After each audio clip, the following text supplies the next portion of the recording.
Okay. I think. All right. Are we ready? We're ready if you're ready. We're ready. All right. Here in our Zaleski Sports Game of the Week, presented today by Fox Valley Technical College, Dan. If you're in the Fox Valley and you've got a high school student who wants to keep getting smart, the obvious choice is Fox Valley Tech.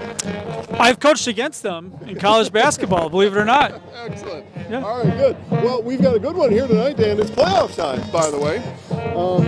Later on, what I've heard is if you've got the right pair of sunglasses or glasses, they've got a poker game around the corner that we can go to, and I'm told it's guaranteed money. I'm told.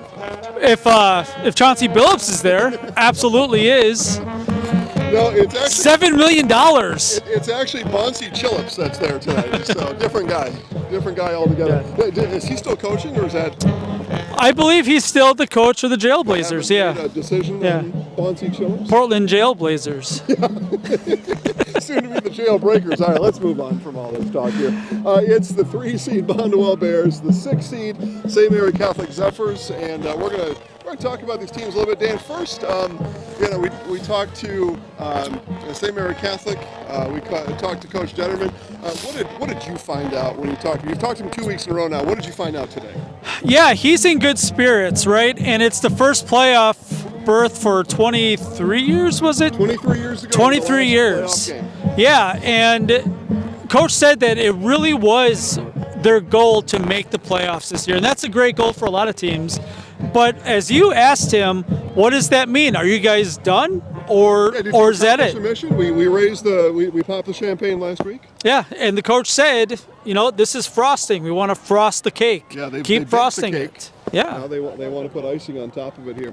All right. Well, as we have the last number of weeks, we will walk out with the captains. We'll share with you the coin toss today, and we'll go out and we'll listen in, see what this is all going to be about today.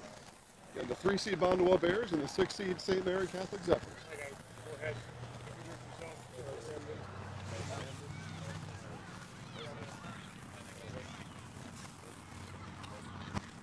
Congratulations, guys, on making it to that level one of the playoffs, right? Also, congratulations on being selected captains of your team, right? You are representing your community, right? Your school and your players. So I want you guys to take part in good sportsmanship, good team, okay? Don't let us know, okay? Visitors, 2, 3, 4,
There we go.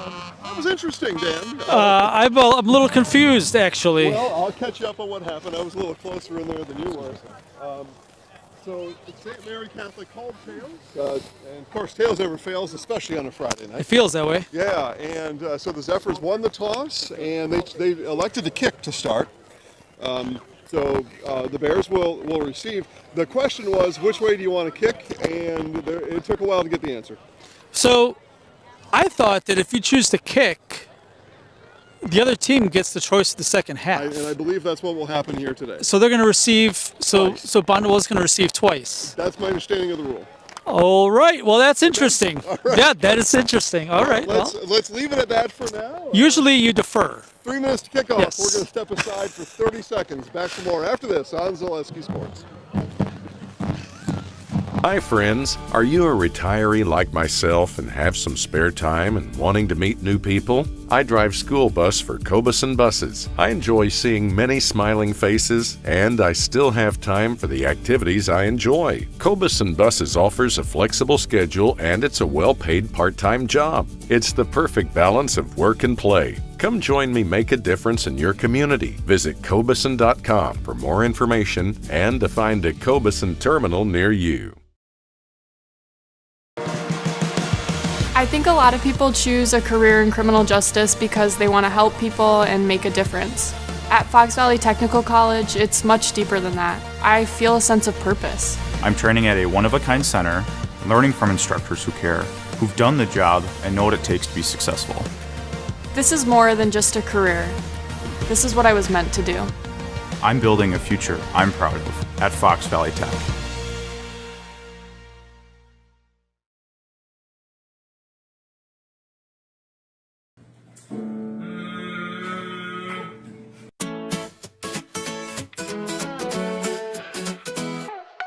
High school sports and entertainment, there's nothing like it, you can't contain it.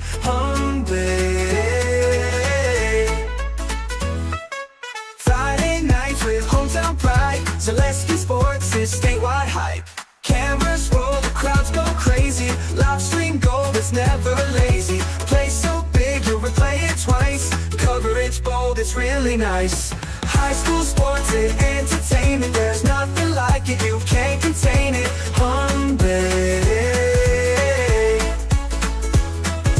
Hometown hype, we lift it higher. Zaleski Sports, we bring the fire.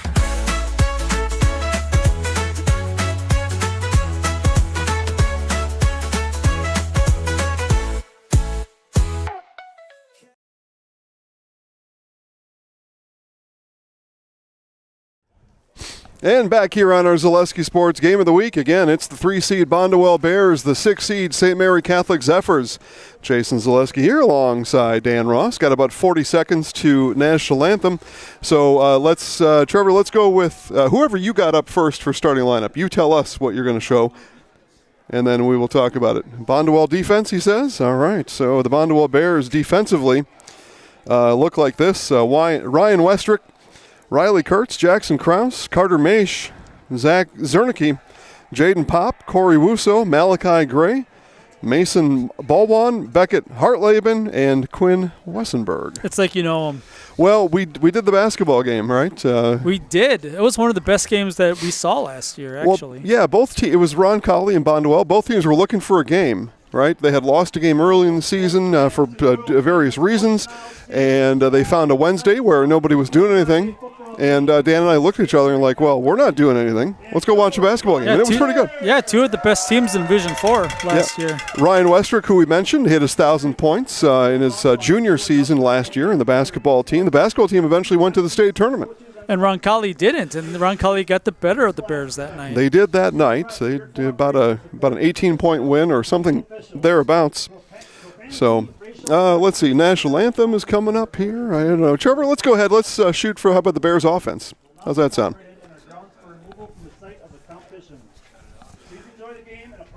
Looks like we're good. Okay. And for the Bonduel Bears, they are the home team here tonight. And the Bears offensively.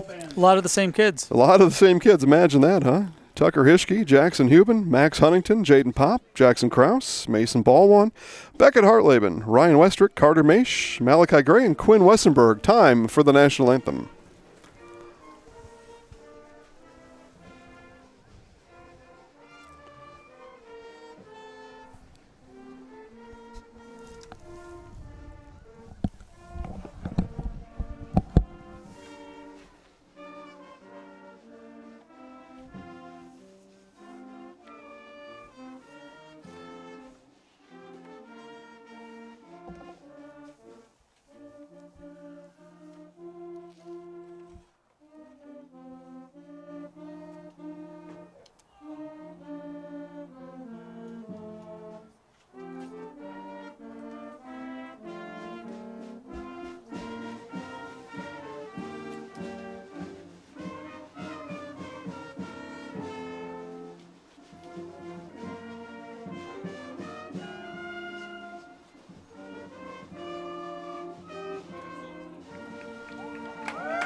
All right, national anthem is here and gone now, and we'll turn now to the Zephers. Trevor, who should we talk about first for the Zephers? All right, so the Zephers defense, and Dan and I happened to call the game last week that many people found out about on Saturday. Mason Wagner, Dominic Osgood, Luke Fairweather, these guys are ball hawks back in the defensive secondary for the Zephers. Elliot Reichenbacher, Caleb Vogel, George Voss, Max Osgood. Defensive ends, Brady Detterman and Brennan DuPont, and Zeke Hennessy and Max Vosters defensively for the Zephers. And that's where they will start, Dan, because they chose to kick after winning the coin toss. We'll see if that got ironed out with Coach perhaps after the coin toss, or we'll find that out at halftime. We'll talk about it more in the third quarter if need be. Offensively, Trevor, for the St. Mary Catholic Zephers in their first playoff appearance in 23 years. Quarterback is the junior Tarver Trinkner. Elliot Reichenbacher at running back. Wide receivers Mason Wagner, Luke Fairweather, Dominic Osgood, Max Vosters, and the big guys up front, Cam Collins, Alex Klinkhammer, Gibson Rouse, Brady Detterman, and Preston Kruger. Place kicker Alexi Quinones, and the punters Max Vosters. We had a kick return last week from Luke Fairweather, so special teams was good for the Zephers. They beat New Holstein to clinch that spot, and we'll click you back on the broadcast. Oh, here we go. I didn't mean to quit you like that. It was a well-rounded effort last week for the Zephers. A couple of turnovers, but what everybody's talking about, of course, is that game-winning touchdown drive to win it.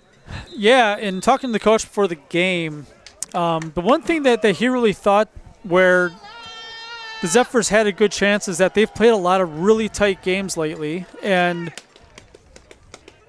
Bonduel has not, right? Yep. And coach of the Zephers really thought that their conference was maybe better than Bonduel's, and I don't know if that's right or not. We're probably going to find out here pretty quick how the teams stack up against each other, but the Zephers definitely think that they're going to be in this, and I tend to agree. I think it's going to be a good game tonight.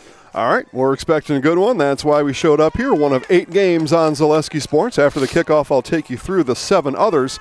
Well, we get kickoff now from the Zephers. Again, they won the toss. They chose to kick.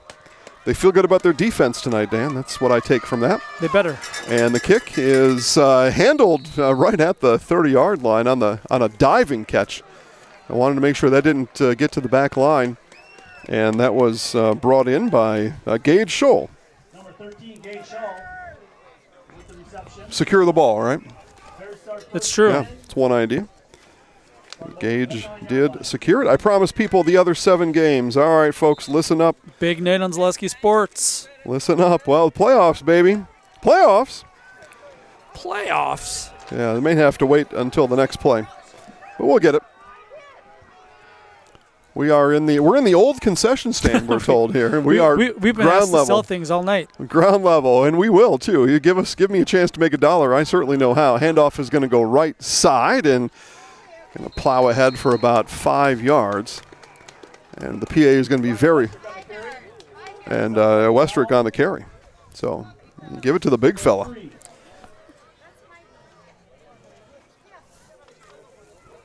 Why not, right, Dan? Absolutely. St. Mary's coach told us that a lot less motion than what they saw against New Holstein last week. A lot of trickery, a lot of double handoffs.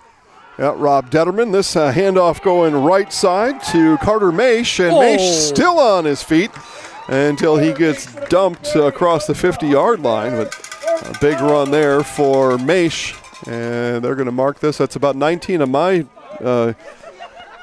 Seiko calculator. All right, the other games. Marshfield at Oshkosh North is likely almost done. That started at 5 today. I'll give you a score. Kaukauna Rice Lake started at 6. Turner is at Mosinee, Lancaster at Amherst, Richland Center at Stratford, Loyal Greenwood at Edgar, and DC Everest at Brookfield East. All right, first down now for the Bears across midfield, and we're going to get an encroachment on the Zephers. That'll bring up a 1st and 5. Oh, the officials have pink flags tonight. Well, the one we talked to who was, he a good lad, good old lad there. Yeah, he had the pink striped hat, and he's got his pink flag. Yeah. It's Cancer awareness save the month. Tatas. Yeah. That's what they say. It is Oshkosh North 27, Marshfield 7. My Tigers season is going to end, Dan. There's 50 seconds left in the game. Ooh, big comeback. Well, they've had a couple, and Deidre Sanders gives a thank you to us. Well, okay, thank you is what I'll say. All right, here we go. Left-handed quarterback. Yeah, we see that for the first time tonight, and a good closing speed there as that pass is broken up by Wiesenberg pass, number 13, Gage Shaw, brings up second down. 10. I got 10 on my it's Braden Husselbeck on the pass breakup, the PBU on the throw from Quinn Wiesenberg. Yeah, I'm not keeping track of that. No, Tonight. I think you're good.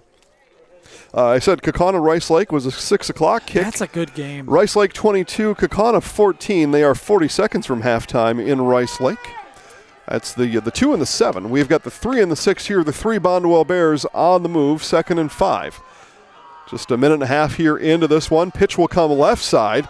And patient running to the left and be brought down is Malachi Gray. Gray on the carry. What do you got there, Dan? About 8 yards? Looks like 8. What'd you write down? 8? We're vibing. I tell you what, running behind Westwick is just incredible because Westwick is this planting the defenders. Well, he's 6'6". At least when I measured him. Yeah, sure, the roster's got him at 6'6" as well. 2.5 for Westrick. Here's handoff to Westrick up the middle, and he is just dragging ball. Would-be tacklers with him. Still on the move is Westrick. It took 9 Zephers to bring him down after a gain of about 12 on the carry. You know, yards after contact was 11. He gained 12. A lot of yak. That's a lot of yak. Again, 2:55 for Ryan Westrick. Of course, Dad, Jim Westrick's the coach of these Bonduel Bears. We had a chance to talk with Jim before the game, too. And he felt pretty confident as a 3 seed. That's what my synopsis is. He had his game face on. He does have a game face. You remember Bobby Knight in the game face? Yeah. Yeah. What's a game face? I know you hear about that all the time. Here's Westrick again up the middle. And he'll be brought down this time. Andrew Ersning on the tackle, but not before a gain of 4 for the Bears. Yeah, it went low that time. That's a better way to tackle I think him. you have to at 2:55. You got to be able to do that, and did. So cut him down at the knees, and it'll be 2nd and 6 coming up now for the Bears. I think that guy lost his lunch, looking for his knapsack. I don't have it, sir.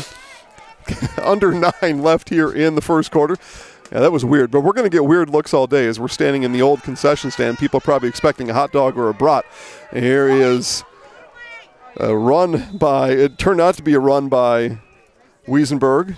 And actually, it's going to be a sack, Dan, because he's going to lose 4. They call it a keeper, but that's a sack because he got brought down for a loss.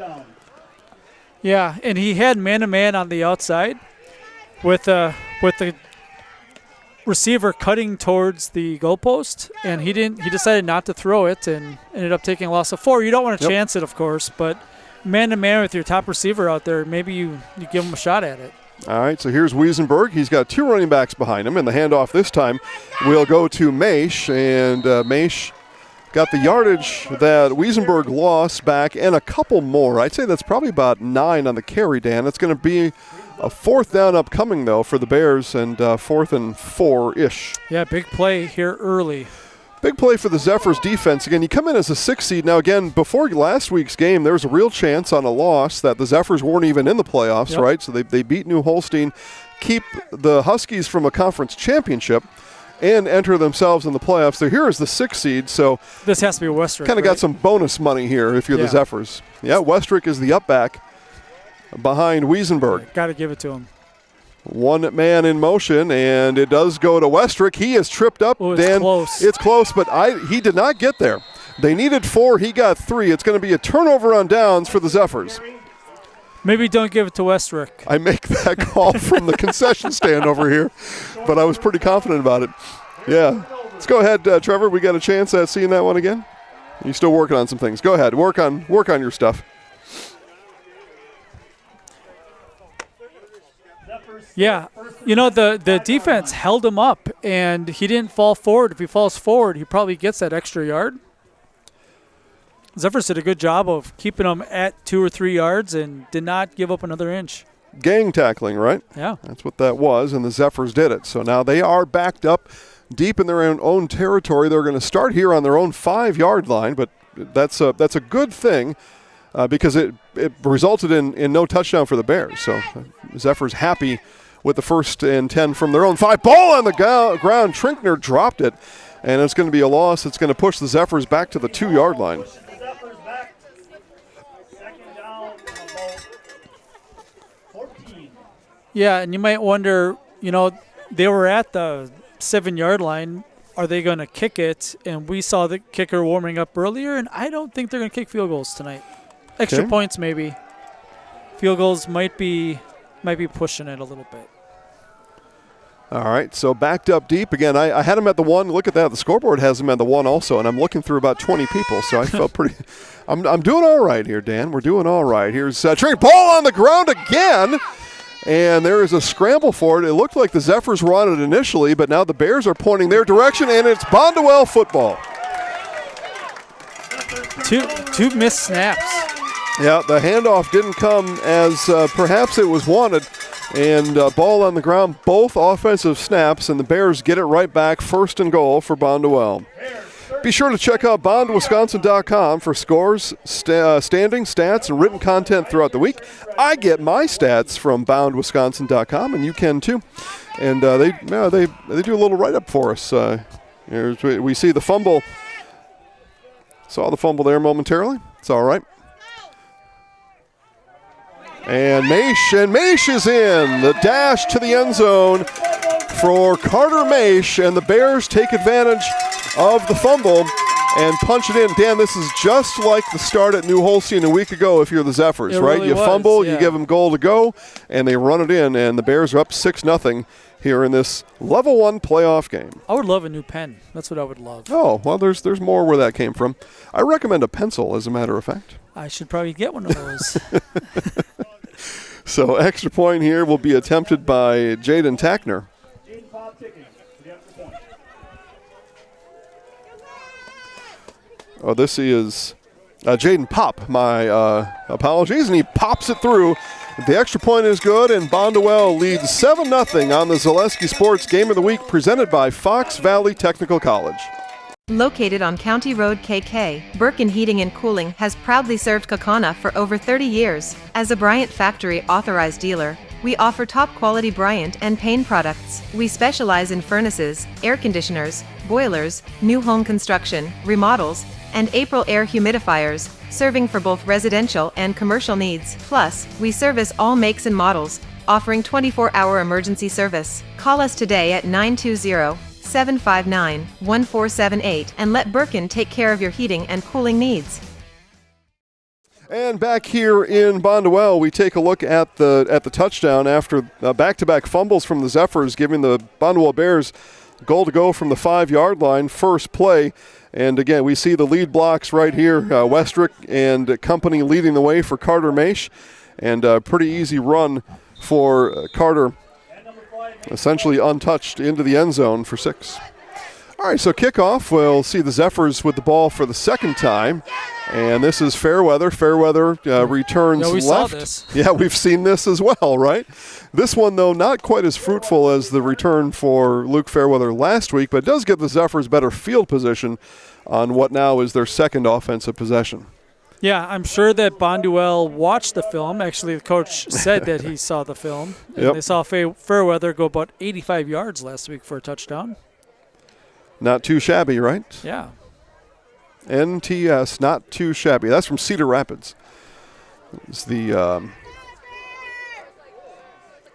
I'll think of that later.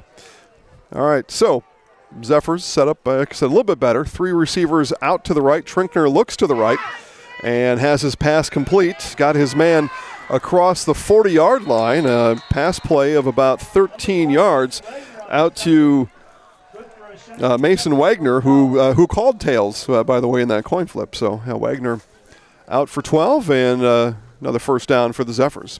Zephers first and 10 from the 41-yard line. This is going to be interesting, Dan, when the play is going, when we're moving to the right half of the field here. Yes. It will be. Well, I already told you I've got a strategy for this. All right, so here's Trinkner now. Fresh set of downs. First down of the game. Trinkner will pull down and run himself. Design run. And nice job. That was also, if you remember, what Coach Jim Westrick said after the gain of 6 from Trinkner, is that they know he's a good athlete, and they were slightly concerned about Tarver coming into this one. Yeah, and last week, for those that were with us or watched later in New Holstein, not the last drive, the second to last drive, Trinkner kept it almost the entire way down the field.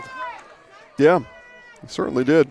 Big component to that win last week. There's the handoff now. Goes left and carried by Elliot Reichenbacher. About a yard short. So they're going to 3 yards on the carry for Reichenbacher and a 3rd and 1 coming up for the Zephers.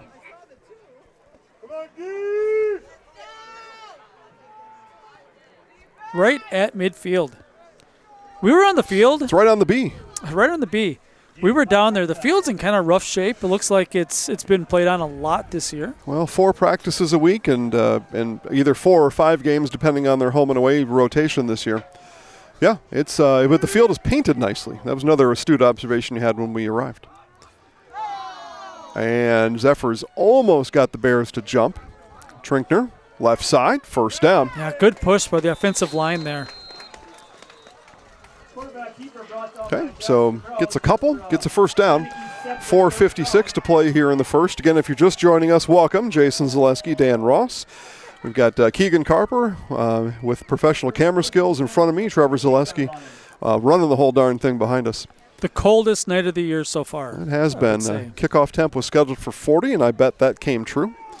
Yeah, it wasn't terrible on the field. There's no wind, and that really helps quite a bit. Huge help in Wisconsin, right? On a cold, late fall day. It's essentially winter for me, though. I don't think there is fall in Wisconsin, right? Just winter. Not the leaves are changing. That's fall. Trinkner back to pass, and a diving attempt in and out of the hands.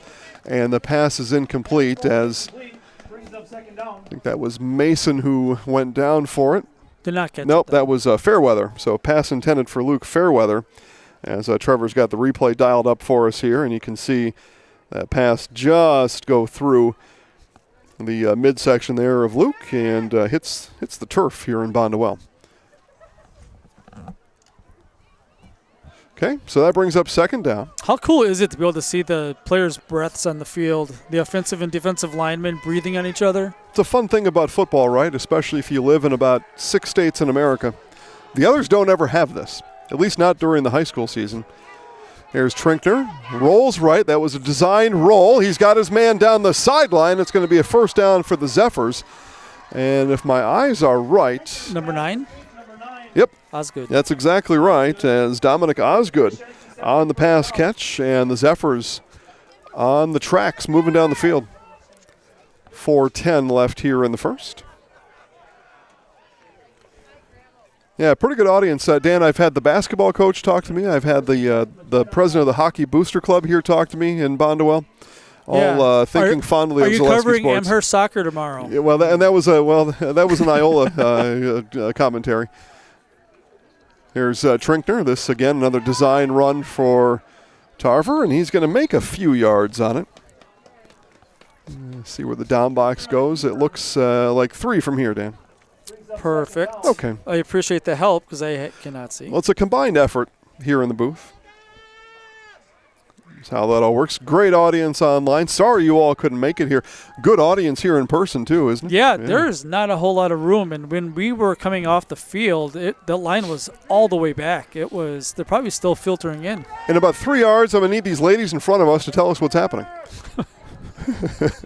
It's true. Now, I've got a monitor. I can see anything that I want to see.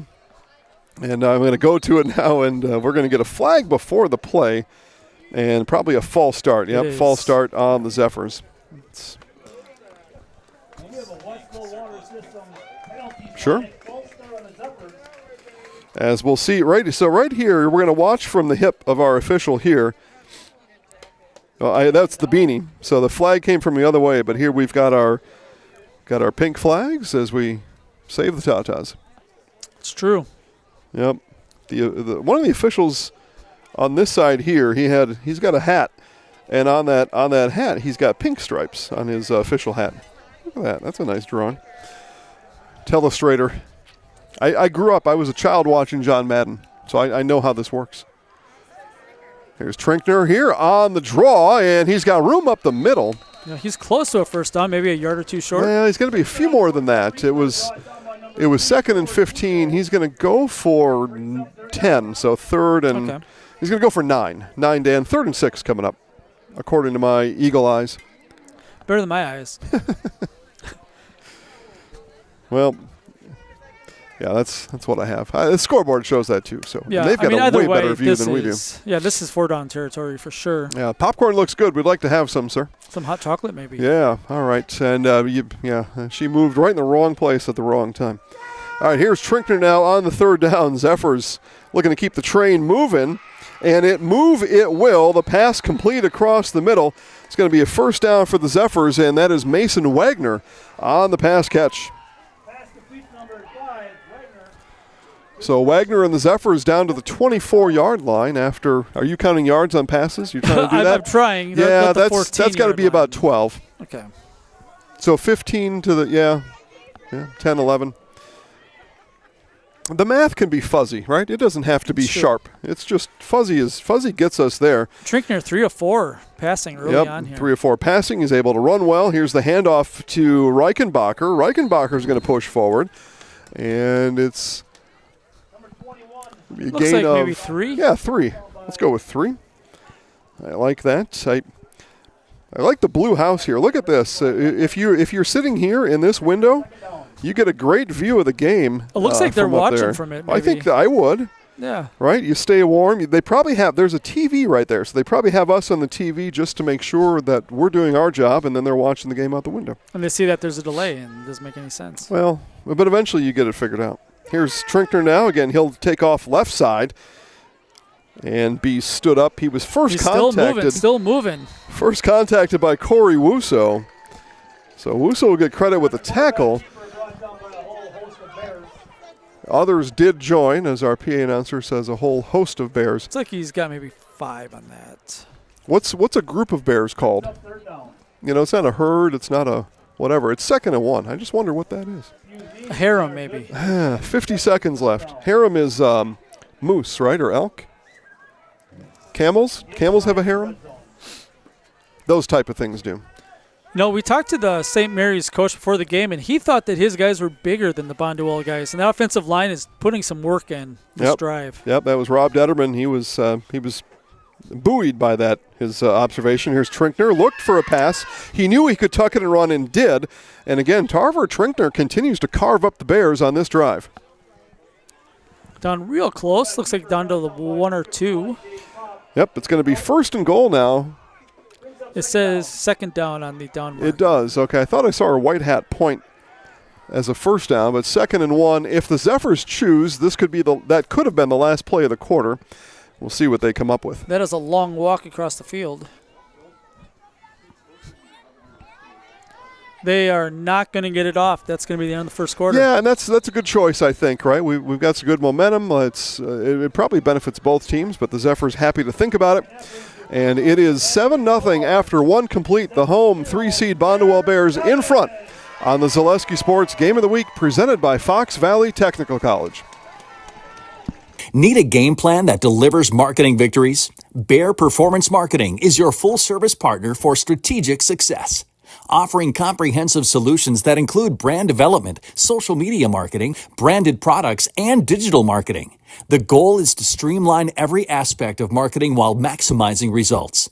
With a focus on clear, transparent communication and a driven team ready to hustle, Bear Performance Marketing is your partner for marketing that outperforms the competition. Learn more at bearpm.com. We're back with Better Halves. Jane is looking for a better health plan. Jane? I need someone who'll make time for me. So, how would you two get to know me? You want time? I'll keep you on hold all night long. He sounds gross. Jane, I'm Steve from security. I won't treat you like a number. I've got award-winning service and coverage made just for you. Now that's better. Next up, networks. Back here in Bondwell, the Zaleski Sports Game of the Week presented by Fox Valley Technical College, and I would assume a number of these Zephers are thinking about FVTC come after graduation time, but for now, Dan, they're thinking about 6 as they stand at around the 6-yard line, and it's 2nd and 1. Actually, inside. They're at around the 2 or 3 yard line, matter of fact. Here's Reichenbacher. He is denied by the Bears defense. And who do you think was in there, Dan? It's got to be Westbrook. Ryan Westrick in on the tackle. He is a force. Number 85 in blue. And he's a force out there. You probably got to double team him every play, most likely. So it is actually goal to go. I thought it was before. The referee thought pointed first down. So 3rd and goal now for the Zephers.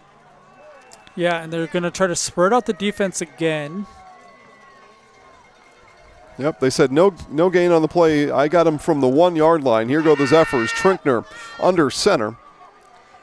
Calls for it, and he will roll out, and he will roll into the end zone, untouched, as they say, Dan. Walk the dog into the end zone as Tarver Trinkner rounds the corner and puts the Zephers on the scoreboard. Second play of the second quarter. Yeah, and I was going to say, I wonder if they try to run it outside.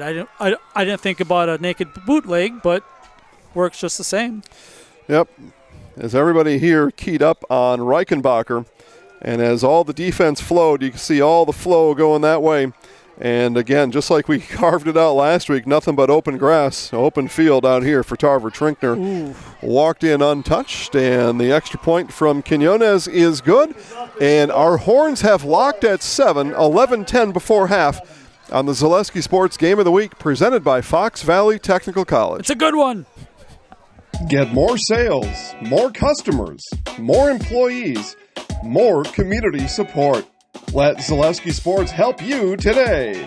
Our advertising rates are less than what you have in your pocket now. People just like you watching this broadcast are your next customer or team member. Plus, you'll have the satisfaction of making sure that our light continues to shine on these student athletes. Use the phone in your hand. Email us now. So we'll pull that lever right now back here on Zaleski Sports. Go ahead, Dan. Yeah, if there's somebody who is listening here at the game, we would love some hot chocolate. As much as you can muster up, we will pay and tip. We'll pay double. Well. I think we'll pay double. We would take 4 hot dogs and 4 hot chocolates. If you know somebody at the game, send them a message. I got cash money here, but I'm tethered to this headset cord, so I can't go very far. But 4 hot dogs and 4 hot chocolates, and whatever it is, we'll pay double. So giddy up. And we'll give you a shout out on the broadcast. How's that sound? I thought I knew that. It's got to be worth something. For free. Kick is dropped momentarily and then picked back up at the 5 yard line. And still on the run here is Gavin Hunt. Gavin Hunt works his way all the way back to the middle of the field. George Mason brings him down. But heck of a return. Hunt brings it up to the 38 yard line for his Bonduel Bears. Let's see how Bonduel does here. Bonduel hasn't, they had 2 drives. Scoring drive was only about 3 yards. Rosemary says a group of Bears is called a sleuth. I like it. I think Rosemary's right. Rosemary earlier today on Facebook was commenting on how excited she was to watch a game with play-by-play. I hope we're doing a good job, Rosemary. Mention the others in the box, in the chat box with us. Here's Maish. Maish has been tough to bring down, and he'll get 9 on the first down run this time. Let's see, Susan cheering for the Zephers, and Larry's been a fan of Hard Knocks all year. Yeah, we like it too, Larry. We also did one in the western Wisconsin area, Cadott and Augusta. We did a combo show, and both season finales on Monday and Tuesday this week, so Hard Knocks is done. But guess what, Dan? We've got the basketball version, All Access, coming up in about a month. That's the rumor. It is. I will. When do you announce the teams? I'll just do it right now after this next play. Yeah. Westrick in motion. We'll do it officially where everybody is watching. Well, Westrick, the motion man, Dan, you can tell people what he did as Carter Maish runs it up about 10 yards on the carry again for Maish. He decleated someone. You need to draw that. Okay. Well, we were looking at the fumble return last time. or the fumble recoveries. Trevor's working out the replay machine. 10:03 to play before half. Susan likes the play-by-play. Well, thank you, Sue. If you knew how challenging it was today, you'd like it even more.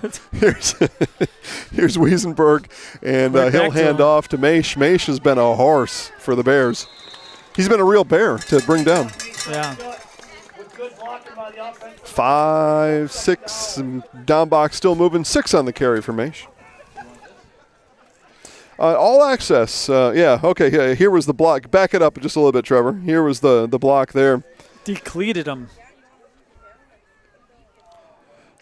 Yep, just that's called a lookout block because what the other guy says, look out, here he comes.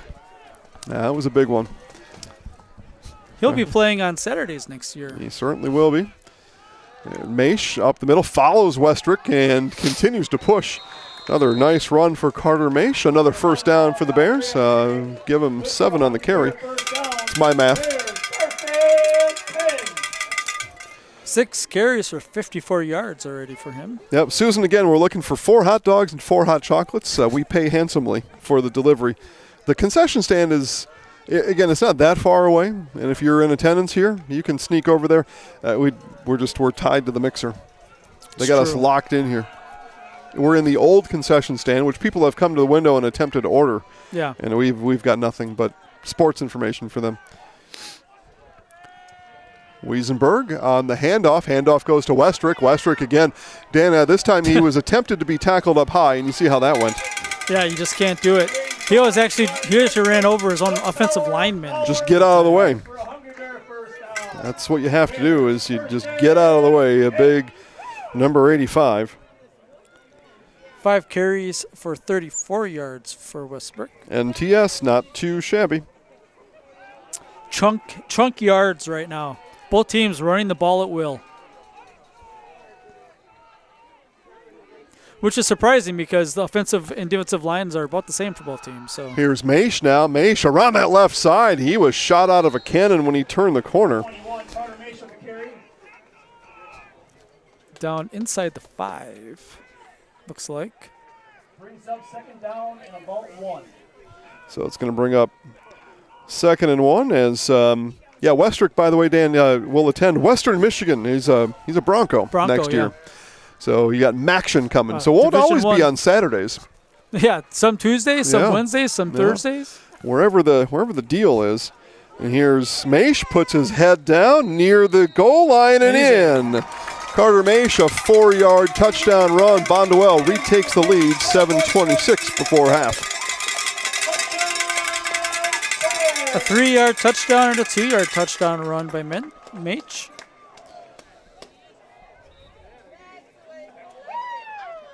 And that was not very difficult. That was run after run after run. They probably averaged about 7 a carry down the field. It's a lot like we saw from New Holstein last week, able to pound the ball right to the Zephers. Extra point is up and good for Jaden Pop, and it's a 14-7 lead for Bonduel. 7:26 before half on the Zaleski Sports Game of the Week, presented by Fox Valley Technical College.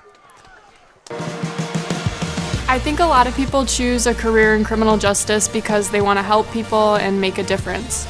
At Fox Valley Technical College, it's much deeper than that. I feel a sense of purpose. I'm training at a one-of-a-kind center, learning from instructors who care, who've done the job and know what it takes to be successful.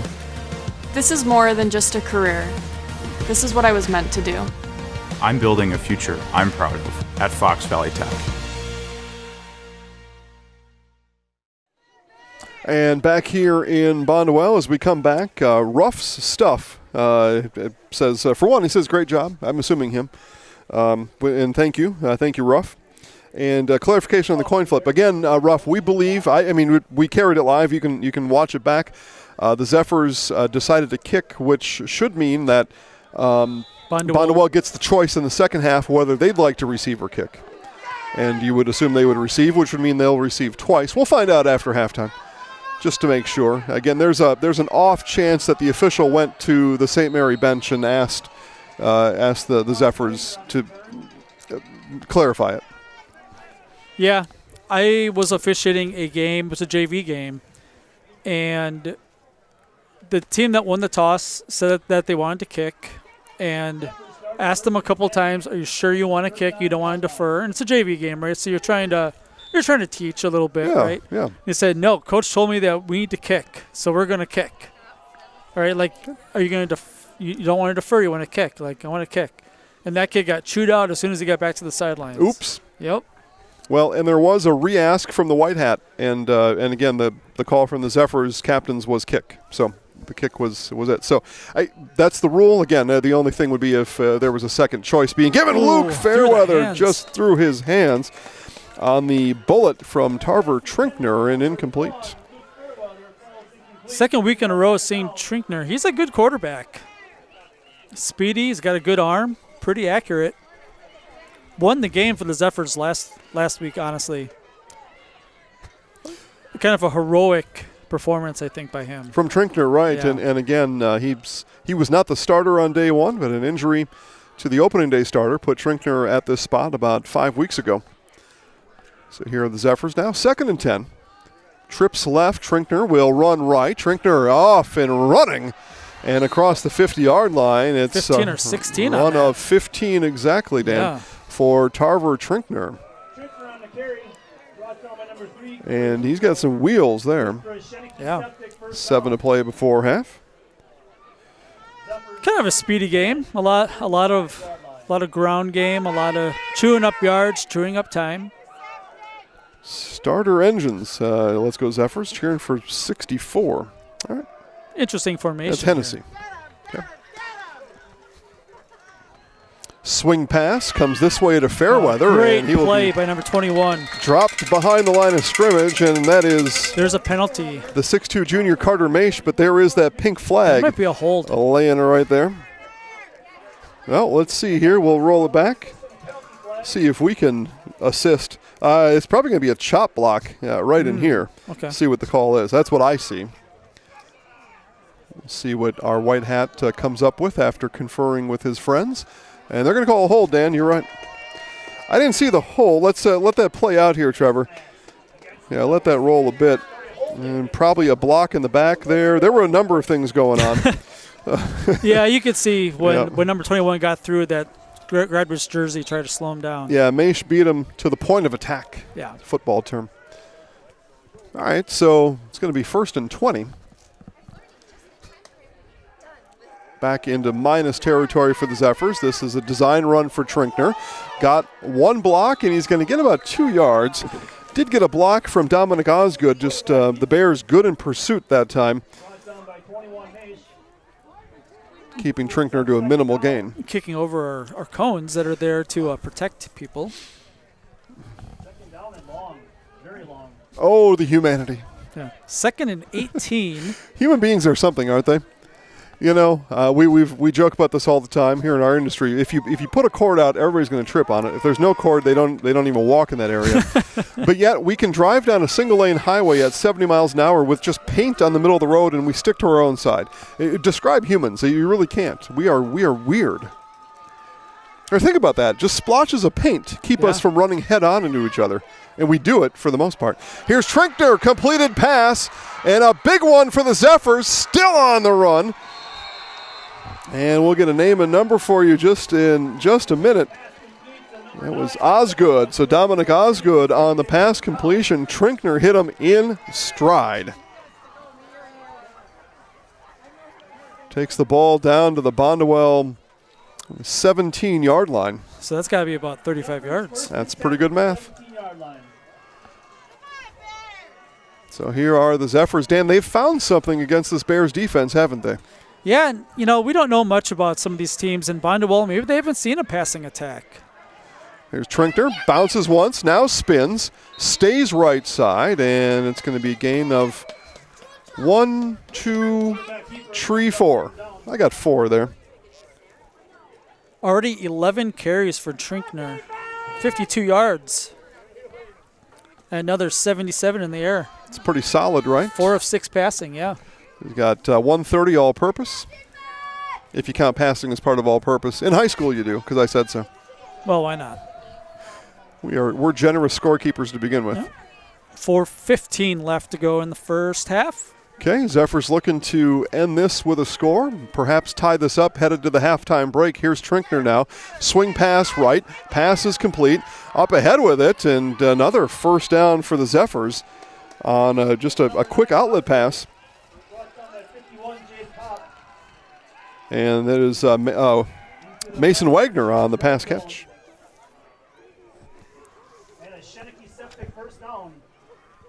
And they've got an advertised sponsor for the first downs in here in Bonduel for the visiting team. Do they call around Nina first and find those? I don't know how that works. Good question. Yeah. First and goal for the Zephers. If so, I'd like to get in on that action. So it's worse I'm in here. Yeah. Here's Trinkner back to actually delay handoff, and the Bears are all over it. So the handoff goes to Reichenbacher. Elliott takes a minute to help out our umpire to find the ball. No gain on the play for Reichenbacher. Big number 85's name getting called on the PA. I'll go with it. Yeah, I do like trying to change it up a little bit, but you know, the bread and butter of this drive has definitely been speed and getting to the outside and keeping the ball in Trinkner's hands. Maybe they're trying to run some clock here though. Not a bad idea. Shorten up the first half in goal-to-goal situation. Here is second and goal from the 5. Trinkner, handoff Reichenbacher. Reichenbacher pushes forward. He's going to be down to about the 2. A gain of 3 on the play. It's third and goal upcoming. Yeah, you just got to stay away from the big guy in the middle. Yep, run away from him, right? Yeah. And over here, you do a road bump. You just lay down and make him jump over you or move around you. If you're that left tackle, you just road bump him there. Yeah, number 73 is a big boy, too. That is Jackson Krause. 255 on the Nothing line. easy. Quick snap to Trinkner. Lunges ahead. And touchdown, St. Mary Catholic. On the quick snap, Tarver Trinkner took it. And you see very few of the other 19 players on the field even moved. Legal snap and a touchdown for the Zephers. Yeah, back that up, Trevor. Back it up just a bit. Yeah, right on the snap here. Just give us 2 frames after the snap and you'll see. Yeah, all these guys here, they're still standing. They didn't know what happened. Caught him sleeping. Here's Quinones. Extra point is good. And we are tied at 14. 2:15 to play in the first half. It's the Zaleski Sports Game of the Week presented by Fox Valley Technical College. Hey, Fleet Farm fans, you asked, we listened. You wanted lower prices? You got them. In-store, online. We drop prices everywhere. Lower prices on summer favorites like Liquid Pool Shock, Griller's Gold Barbecue Pellets, and Airhead Towables. Lower prices on big name pet care like Purina Tidy Cats. Lower prices on Valvoline motor oils. All because you said so. Look for the bright green price drop signs to find new lower prices on everything you need for everyday life. Only at Fleet Farm. And 2:15 to play before half. St. Mary Catholic Dan answers on what was a very quick, efficient Bonduel Bears drive, and a holding penalty didn't slow down the Zephers coming back. No, neither team can stop the offensive charge of the other team. Haven't seen a punt yet today. Have not. Seen a turnover, and that's the difference right now. So kickoff comes here. End over end kick. That's taken at the 12-yard line. A whole wall of blockers. Good return up past the 35-yard line. Malachi Gray on the return. Yeah, in high school football, very often, especially in, say Divisions 3 through 7, which we're in here, Division 6, you get a lot of kick return bench side.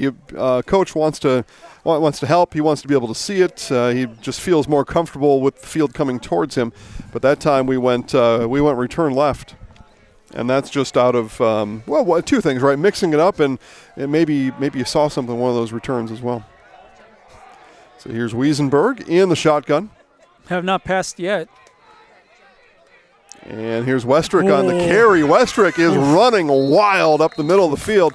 And he was taken down, cut down at the knees by the fearless Mason Wagner, giving up about 80 pounds to Ryan Westrick. But if he doesn't do it, it's a touchdown. Yeah, rewind that back just a bit, Trevor. I want to show the folks at home something here. Because one, he's tough to bring down. Right there, pause it right there. These two guys here are just having a look. Right? They're just having a look. All right, back to live action here as Gray on the carry. Malachi Gray will Another 5. ground out. We're going to get a timeout, Bears. Let's keep it here, Dan. Yep. Talk about some things. But, yeah, we saw two guys in the NFL. They call that making a business decision. Yeah. But, he's a big dude. Again, 6'6", 255. Running hard. He's an effective football player. Yeah, I mean, he's not slow and big, right? Like he's big and he is fast and he wants to take somebody out. Well, and those two guys, thankful for their teammate Mason Wagner, wanting to stick his nose in there. And that's also what you're taught. I remember this being taught at a young age. Hey, no matter how big the other guy is, we all have the same size ankles and knees, so that's where you tackle, and that always stuck with me. I like tackling because I'm crazy like that. Larry tells us Amherst 22, Lancaster 7, because Larry's watching that game also on Zaleski Sports. Thanks, Larry. Do we have an update from that Edgar game? Trevor knows things. 14-8 Edgar. Loyal Edgar. Greenwood sticking around, hanging around. So each team has made a 2-point conversion, 14-8. Hey, Zaleski, that's 7-7. Nope, Edgar goes for 2. Oh, the first time they always do. Yeah, well, and if they don't get it the second time. Yeah. Yeah. Wiesenberg back to pass and slings it outside. And a big play here for the Bears. This may go all the way. And pass complete to Gavin Hunt.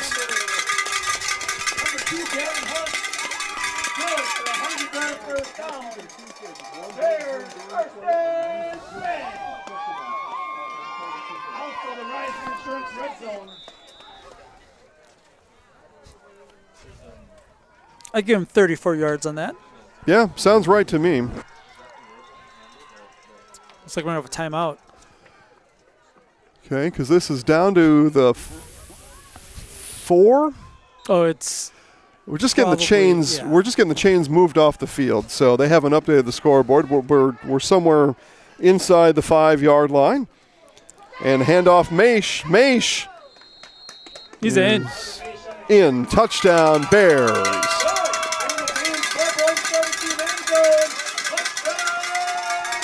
So the Bears again, Dan, they answer quickly, they answer efficiently. Do the Bears. We're going to take a look at that pass again. And again, just a nice float outside to Gavin Hunt. And as Hunt gets that, stop it there, Trevor. As Hunt, we see again Westrick here with the key block as he seals off that edge. And then, yep, good job there. I want to point out here too, Mason Ballwan right there, 12. Avoided a block in the back, and that's a big deal there. That would have been called back as Pop, extra point pops through again, and the Bears again, Dan, lead by 7. They can't stop it. 3 touchdown runs from Mach. 21-14 Bears. So Carter Maish getting the job done. His offensive line making way for him, and again, we've just seen what they call in the league second level blocking. We see that second level blocking from Westrick and others continuing. You get that first hold, and then the guys that are 5 to 15 yards up the field are knocking down pins like in a bowling alley and just giving you all that extra room. Yeah, it feels like Bonduel can do whatever they want and just at will right now against the Zephyr defense. All right. And vice versa. Yeah. The Zephyrs have not had a hard time offensively. Now we only have about a minute left, I think. Yep, 65 seconds. Yeah, so it'll be interesting to see what we do here, but Trinkner definitely has the arm to lead the team down the field. All 3 timeouts for the Zephyrs as this one is going to land at the 15 and is touched. Goes through the legs of Mason Mason Wagner. He's able to pick it up, and he's able to make something good of it anyway. He's going to run for about 12 more after the muff. It looks like maybe we missed an offsides over here. You think so? Kickoff. Okay. I don't know if we have a replay of it, but looked like that before the ball was kicked, we had a guy or two pass the line. Well, you know what they say, Dan. Doesn't matter now. It doesn't matter now. Watch. Here we go. Take a look. Look at the far guy. Sure. Over the line. Yep, right there. Yep, you've got to stay behind that entire line before the ball is kicked, and it's still pretty close, though. It was close, but you saw it. I have a good angle. That's the only part of the field I can see. Trinkner pump fake, double move, didn't like it. Now reloads, goes bench side, and pass is complete over there. It's like number 80, maybe? It's complete. Good for a Sheneke Septic first down. Knocked out of bounds by number 12, Mason Baldwin. Yeah, I didn't get the number either. I think it was 80. Okay. Thuman? So you like Henry Thuman over there. Could have been.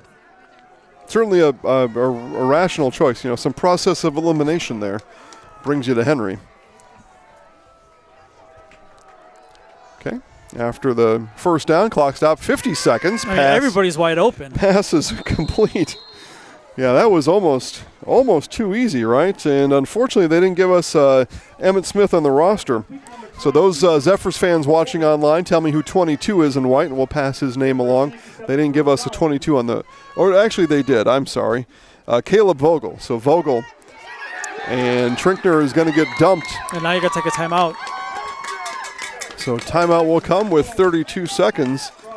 Yeah, Vogel, 6-foot freshman on the pass reception.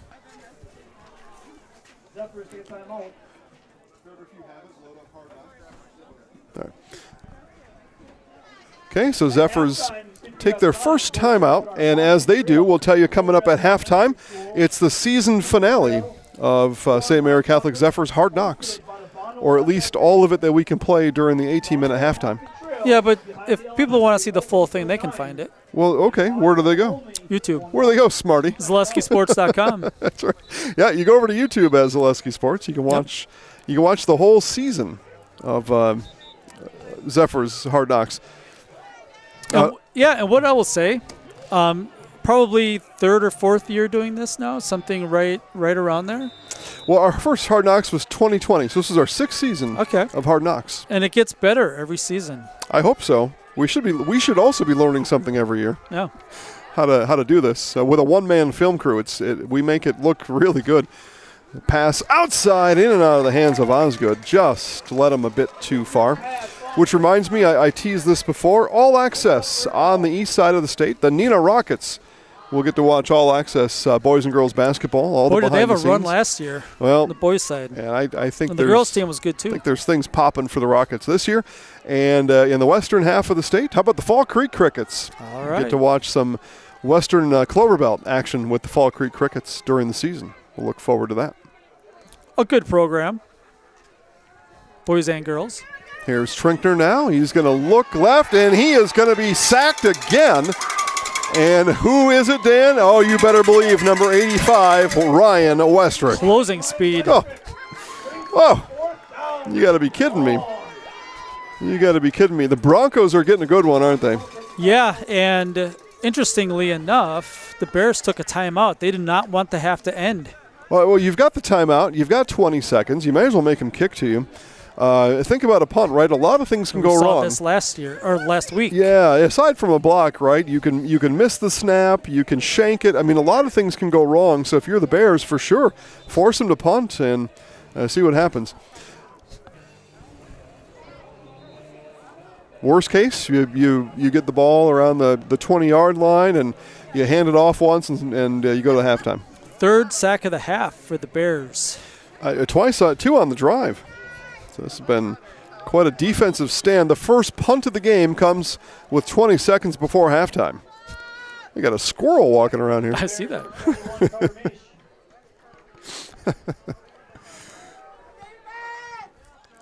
So Zephers punt. It was clean. Yeah, no block. It was clean. And caught on the run by Maish. And still on his feet. How did he get up again? All right, so down to the 48. That took 9 seconds. So again, you'll hand it off once here, I think. Likely 85, getting the ball and run it as far as you can, fella, and we'll head to the halftime. That's what if I'm the coach, that's what I'm thinking. That's what I'm doing. I'll say the Bears are 1 of 2 passing tonight, so probably not going to be a pass, but you never know. I would give it to the big guy and just see if somebody's brave enough to tackle him. Well, Westrick does stand next to Wiesenberg now. There are 3 or 4 receivers in the formation. Spread out the defense, and it's going to be a rollout for Wiesenberg. Wiesenberg's going to heave, And it'll be incomplete. Well, okay, so Jim Westrick rolling the dice. All right, Jim. I mean, there were 4 defenders there, but I mean, what's the worst thing that happens? It gets intercepted, and that's the half. I mean, why not? Yeah, and Gavin Hunt had a real chance to come down with that. That was right there. And you'll notice on the rollout, big number 85 is protecting his guy back there. Well, Westrick's going to be involved in every play. Yeah, he should be. And not just one of the 11, right? He's a key part to the whole thing. Looking forward, 1,000-point scorer in basketball as well, against who's going to be a really good Bonduel basketball team this year. Yep. State last year, looking for more this year. Here's a handoff to Maish. Maish found room on the left side, and the last play of the half, Dan, statistically will go for 8 yards to Carter Maish. And that's where our halftime is here in this Level 1 playoff game. The number 3 seed Bonduel Bears lead the 6 seed St. Mary Catholic Zephers 21-14. And here, as promised, is the season finale of Zephers Hard Knocks. Ignition sequence start. 6, 5, 4, 3, 2, 1.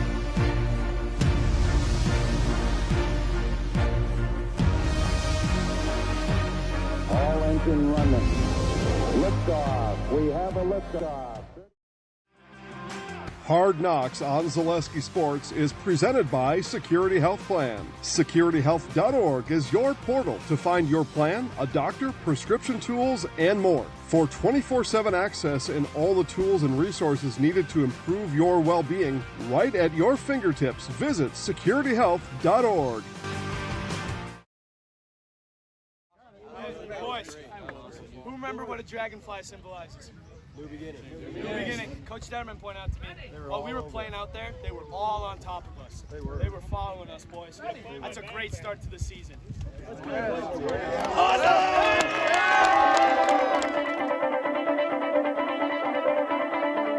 Linemen should know this drill. Everybody else should have an idea what we're doing.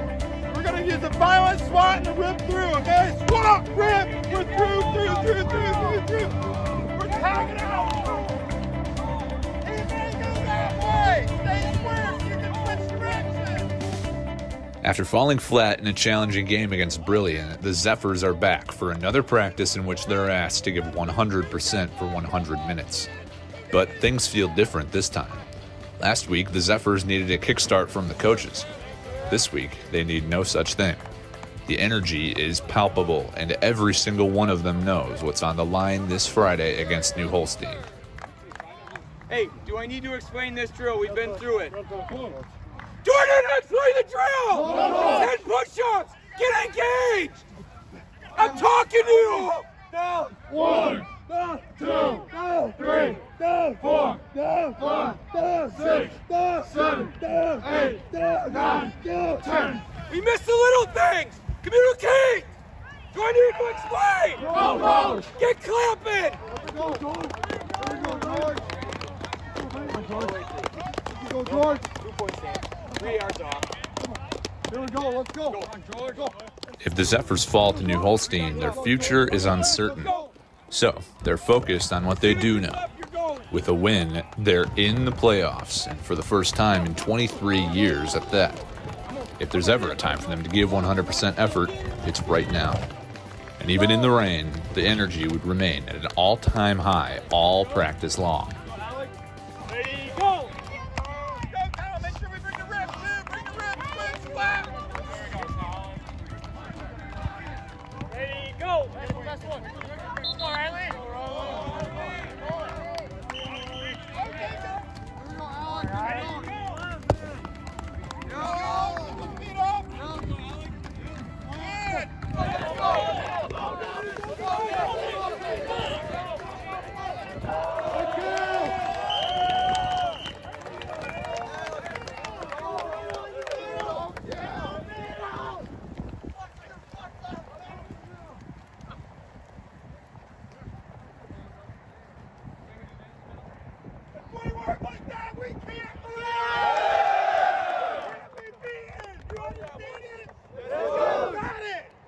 Keep it up, all right? 100% for 100 minutes. We're way past those less than 100 minutes now. We got short side to go. No, you should be finished. You got 2 minutes. Take a break. Got it. Let's go. Bring it in. To the sideline and take a break for a minute. Okay, be loud. Hey, beat the Huskies on me. Beat the Huskies on 3. 1, 2, 3, beat the Huskies! And if they're going to be able to beat the Huskies, Tarver Trinkner knows they have to put the memory of last week behind them. It's really important for all of us, because next week is playoffs, like you were mentioning before, and especially for me. I mean, we talk about it every day with our mental coach, Coach Pete, flushing it, next rep, next play, next practice, next game. So it's just learn from it, obviously, watch film, learn from it, but next one's the one that matters, not the one we just played. So where our seniors are playing it it's their last game. This is our last week of practice. We're giving 100%, even more than we have been, and this is it really. Win or go home. And so next week, one at a time, obviously, but getting 100% and give it all we have. The Zephers game against the Huskies drew enough attention to be featured as the Zaleski Sports Game of the Week.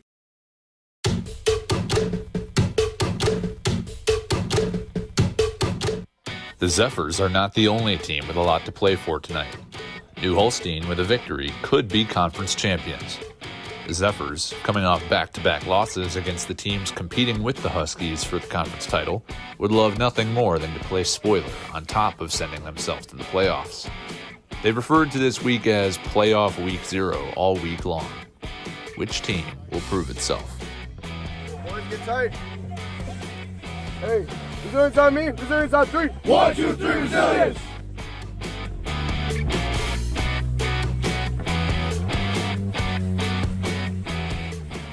Give me the smartest one over here. What are you going to call? Tails. Tails. Tails is the call. And it is a tail. You want to defer? Okay, white want to toss, they're going to defer. Red, you're going to receive the ball, right? Which end do you guys want to defend? Forward. Okay, so you guys can spin around. Rotate around. One line. Okay, so red, you're going to receive on this end on the deferral. Okay, you guys have any questions for us? All right, good luck, guys. Have fun. Shake hands. Good luck. Good luck, man. Good luck. Good luck. I'll see. An internet outage at the school would actually mean that the first 4 minutes of this game are lost to history. But the first thing we've got here is a fumble by the Zephers deep inside their own territory. Huskies recover it. They are set up with great field position at the 5-yard line, and then from there, James Conrad punches it in for a 5-yard rushing touchdown, and the Huskies strike first. The extra point would be good, and New Holstein leads it early, 7-0. The ensuing kickoff attempt is going to be on the ground, and it'll roll into the waiting arms of Luke Fairweather, who will pop into your frame in a second here, and once he does, keep your eye on him. Dangerous as always, Luke Fairweather down the far sideline is going to outrun everybody on the New Holstein kicking team. He will take it to the house, and the Zephers answer right back, a statement to tell the Huskies that they're not going to let them walk all over them. Alexei Quinones' extra point is good, and this game is tied 7-7 early. On the next possession for the Huskies, they're going to hand off to junior Connor Schaefer, who's going to bounce it outside after nearly getting tackled in the backfield. He's going to go down the sideline for a gain of 8 and a first down. On the next play, they go to Schaefer again. Zephers have been game planning for him all week, and you see why now. He puts on the stiff arm, and he's going to be finally brought down out of bounds inside the 20. Then the Huskies are going to go with the draw play. Here's James Conrad running left side, tough running. He's going to pick up 7 yards. Then senior quarterback Landon Floyd is going to fake the handoff and go to the air with a little jump pass to the end zone, and it's caught by Eli Coleman. The Huskies score again. Extra point is no good, and they lead it 13-7. Next drive, Zephers trying to keep pace. Here's a keeper for Tarver Trinkner. He is going to get 6 yards and a first down to the Zephers 31. But backed up by penalty on a 3rd and long, Trinkner will go to the air. Roland Wright is going to hit Luke Fairweather, but he's brought down well short of the first down, and the Zephers have to punt. Second play of the next drive for New Holstein. Landon Floyd going to the air, looking downfield, but Mason Wagner almost comes down with the interception, but it falls incomplete. Brings up a 3rd and 10, and here's another handoff to James Conrad. Good blocking in front of him. Conrad's going to pick up a first down, pushed out of bounds on the other side of midfield. Next play, 1st and 10. Here's another handoff, and this time it's Connor Schaefer. He's got another good run, going to get past the sticks for a first down, and the Huskies are on the move.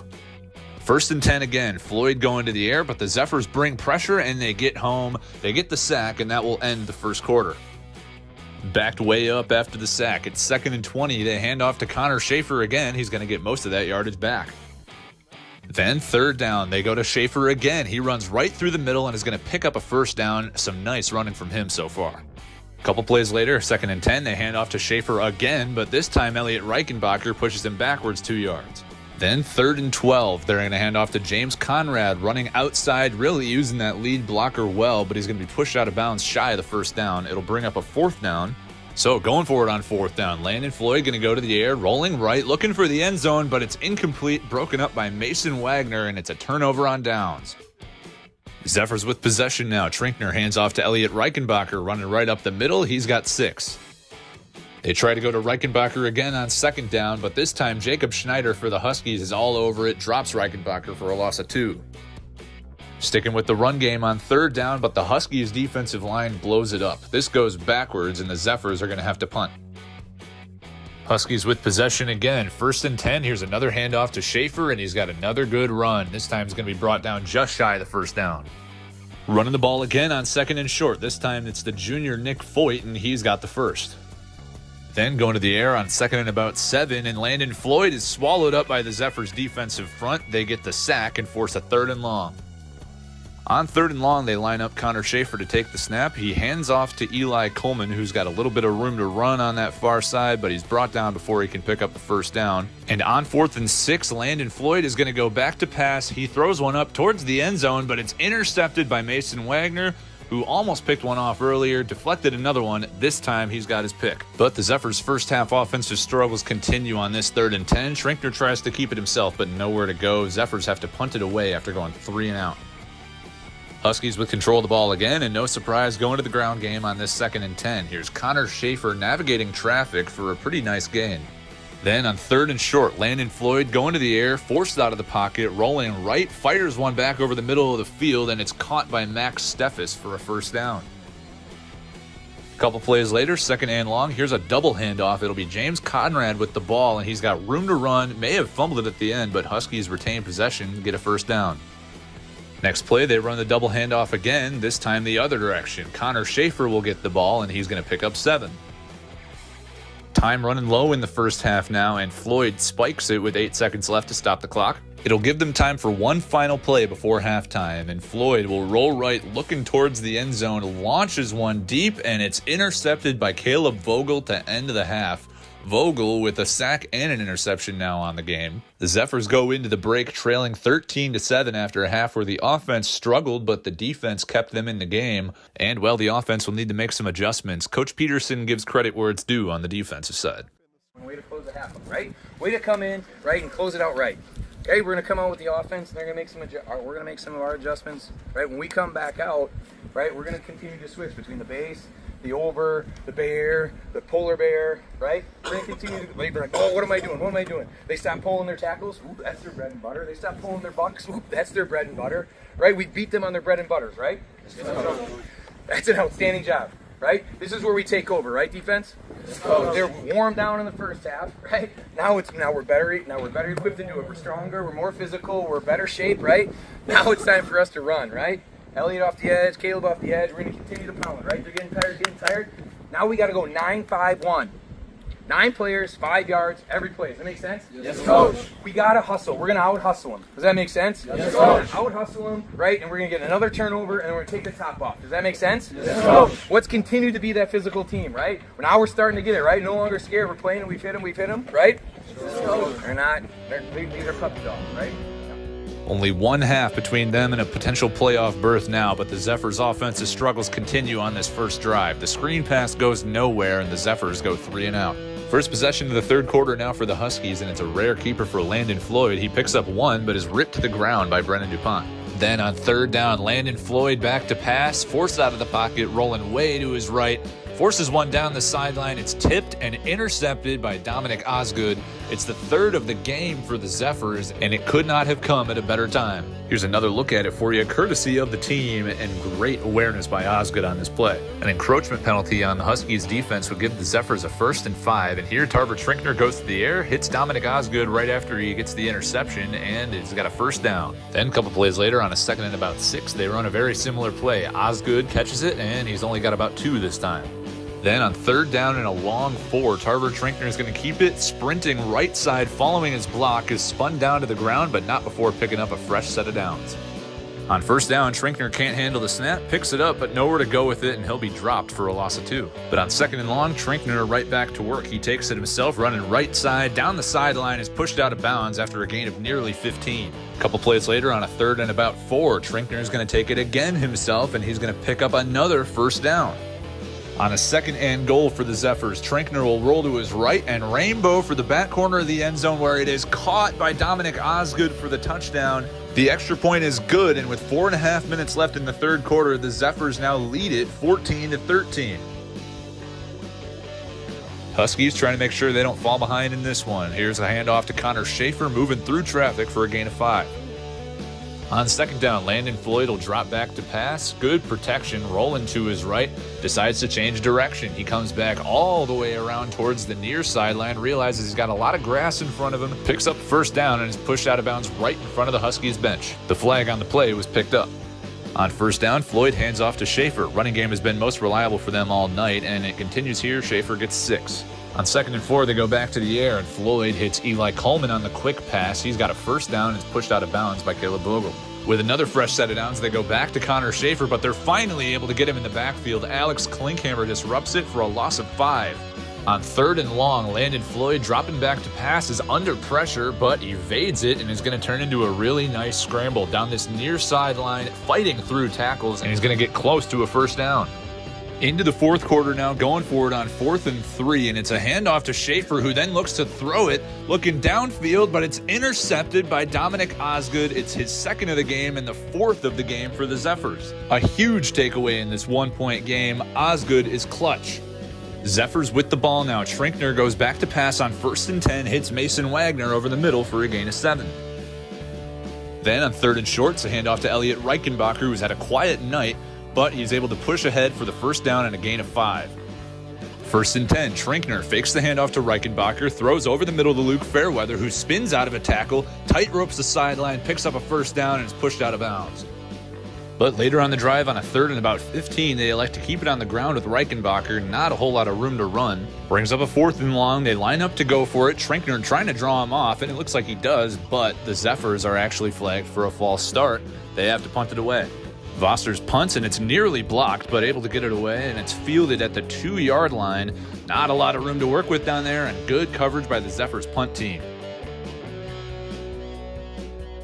2nd down and 5 now for the Huskies. Floyd goes back to pass, but he is smothered and dropped by Brady Detterman, the junior. He bowled right through that right tackle, and it's a huge loss for the Huskies. 3rd and long now. Floyd drops back again, being pursued again. This time Zeke Hennessy nearly able to drop him.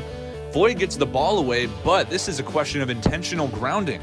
The ball did not make it back to the original line of scrimmage, nor was there a receiver in the area. This is flagged for intentional grounding, and since it happened in the end zone, it's a safety for the Zephers. They get 2 points and are now up 16-13 in the 4th quarter.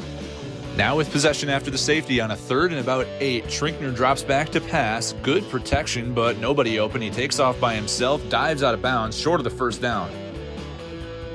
Zephers line up to punt it away with Vosters, but it's blocked. The Huskies get there. They almost had one earlier. This time they get home, and it's Jacob Schneider, the senior, to give them great field position late in the 4th quarter. Then on the very next play, Floyd goes to the air. A wide open Max Steffes is alone in the end zone, and he's got it for a touchdown. 5 minutes to go in the 4th quarter, and New Holstein takes the lead. Zephers now trailing 20-16, season on the line. 2nd down and 10, Trinkner drops back to pass, looking deep for Fairweather, but it's incomplete.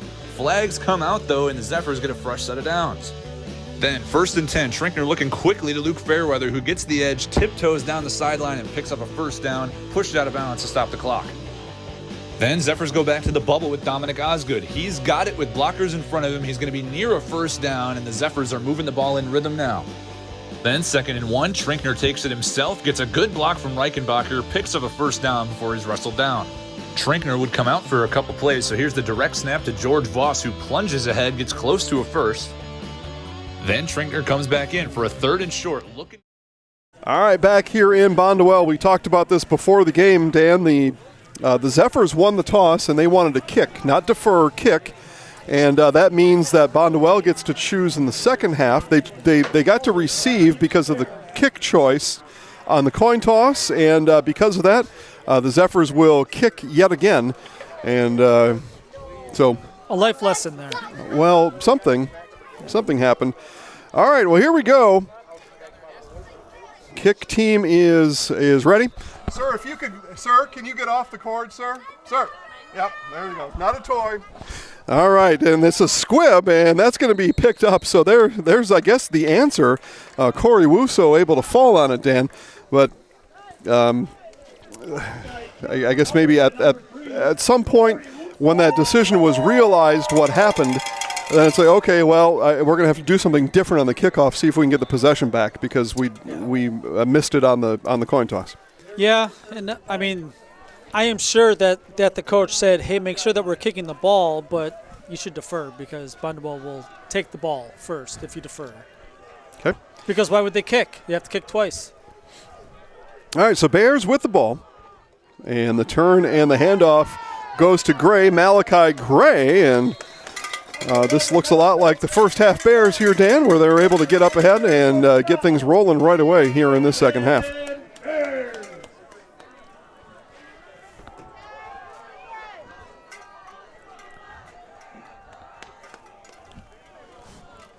I am wearing number 88 of a Bonduel legend. What am I, 74? 74, yeah. 74. Okay. Yeah, there's a massive jersey sale going on in here, and Dan and I are going to acquire a couple of jerseys. That's how this is going to work.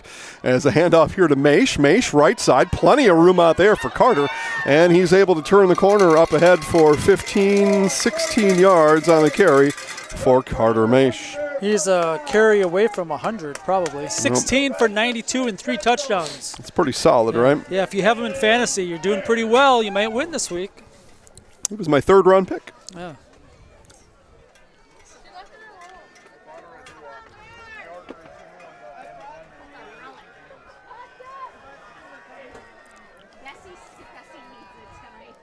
Zero resistance. Yep. Under center, Wiesenberg. Westrick, the motion man to the left. Pitch outside to Gray. Gray follows Westrick, and he's got a race to the corner, turns it, and in. Touchdown Bears, 17-yard touchdown run for the 5'8 junior Malachi Gray. A little questionable block on the edge there, but okay, well, let's watch it back. You've said it. Now we'll see it. Yep. So we see, yeah, and I see what Dan is saying right here. Yep. Perhaps a little something from behind came in at the end. But no flag, no harm, no foul, and a touchdown for the Bears. They now lead 27-14, PAT coming. And again, this is Jaden Pop, and Pop has been reliable here today. And just 1:07 off the clock, the Bears score. They lead 28-14 on the Zaleski Sports Game of the Week, presented by Fox Valley Technical College.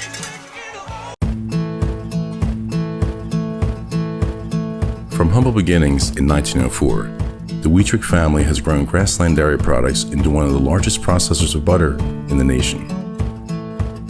Based in Greenwood, Wisconsin, the family and its hundreds of employees continue their pursuit of providing high-quality products that can proudly be served in restaurants and homes across America.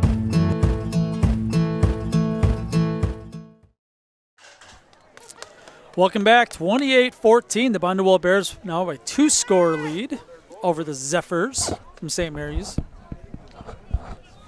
Jason Zaleski getting his coat on because it is getting chillier. Well, it's cold enough. I can't be a knucklehead walking around without a coat on.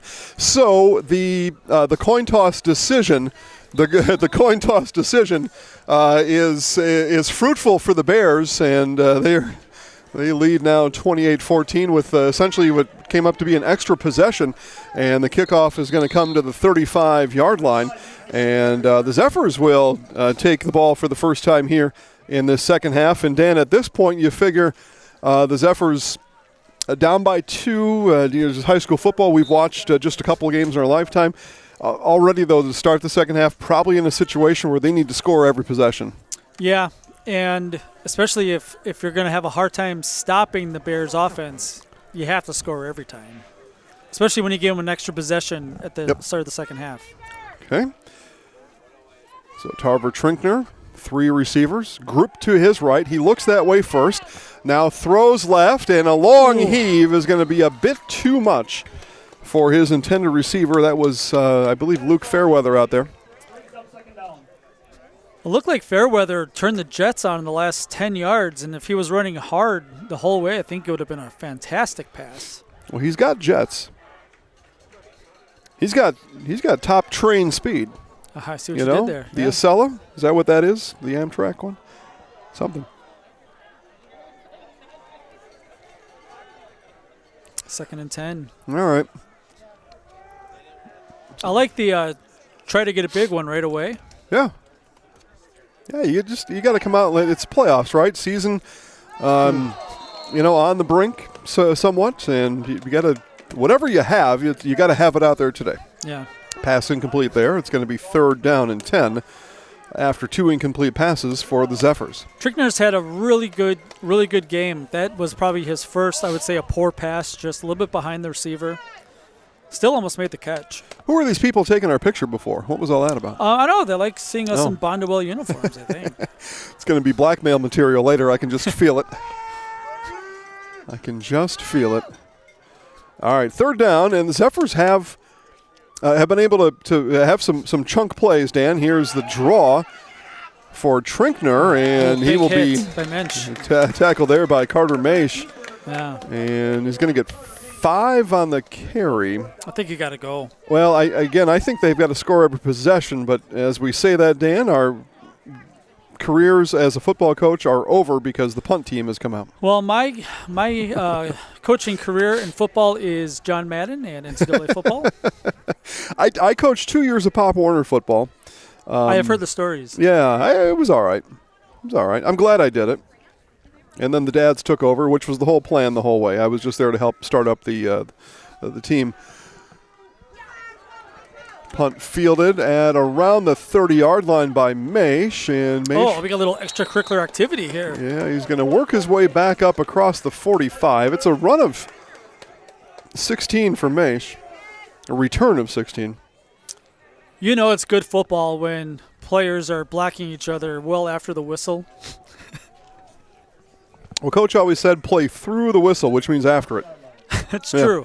It's true. But you know what? Both guys just gave up pushing at the same time and went back to their sidelines. Everybody's happy with it. Yeah. It's just boys being boys, Danny. 9:48 to play, 3rd quarter.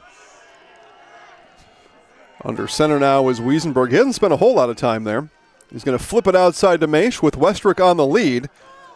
And he's going to run ahead for 6 on the 1st down. It's going to bring up 2nd and possibilities for the Bears as they reach across the 50-yard line into Zephers territory. Yeah. The Zephers have only stopped the Bears once, and that was inside the 5-yard line on the very first drive. And then they fumbled 2 plays later. Right. Yep, there was a turnover on downs. We still haven't seen the Bears punt team yet today. I don't know if there is one. It may not need to be one.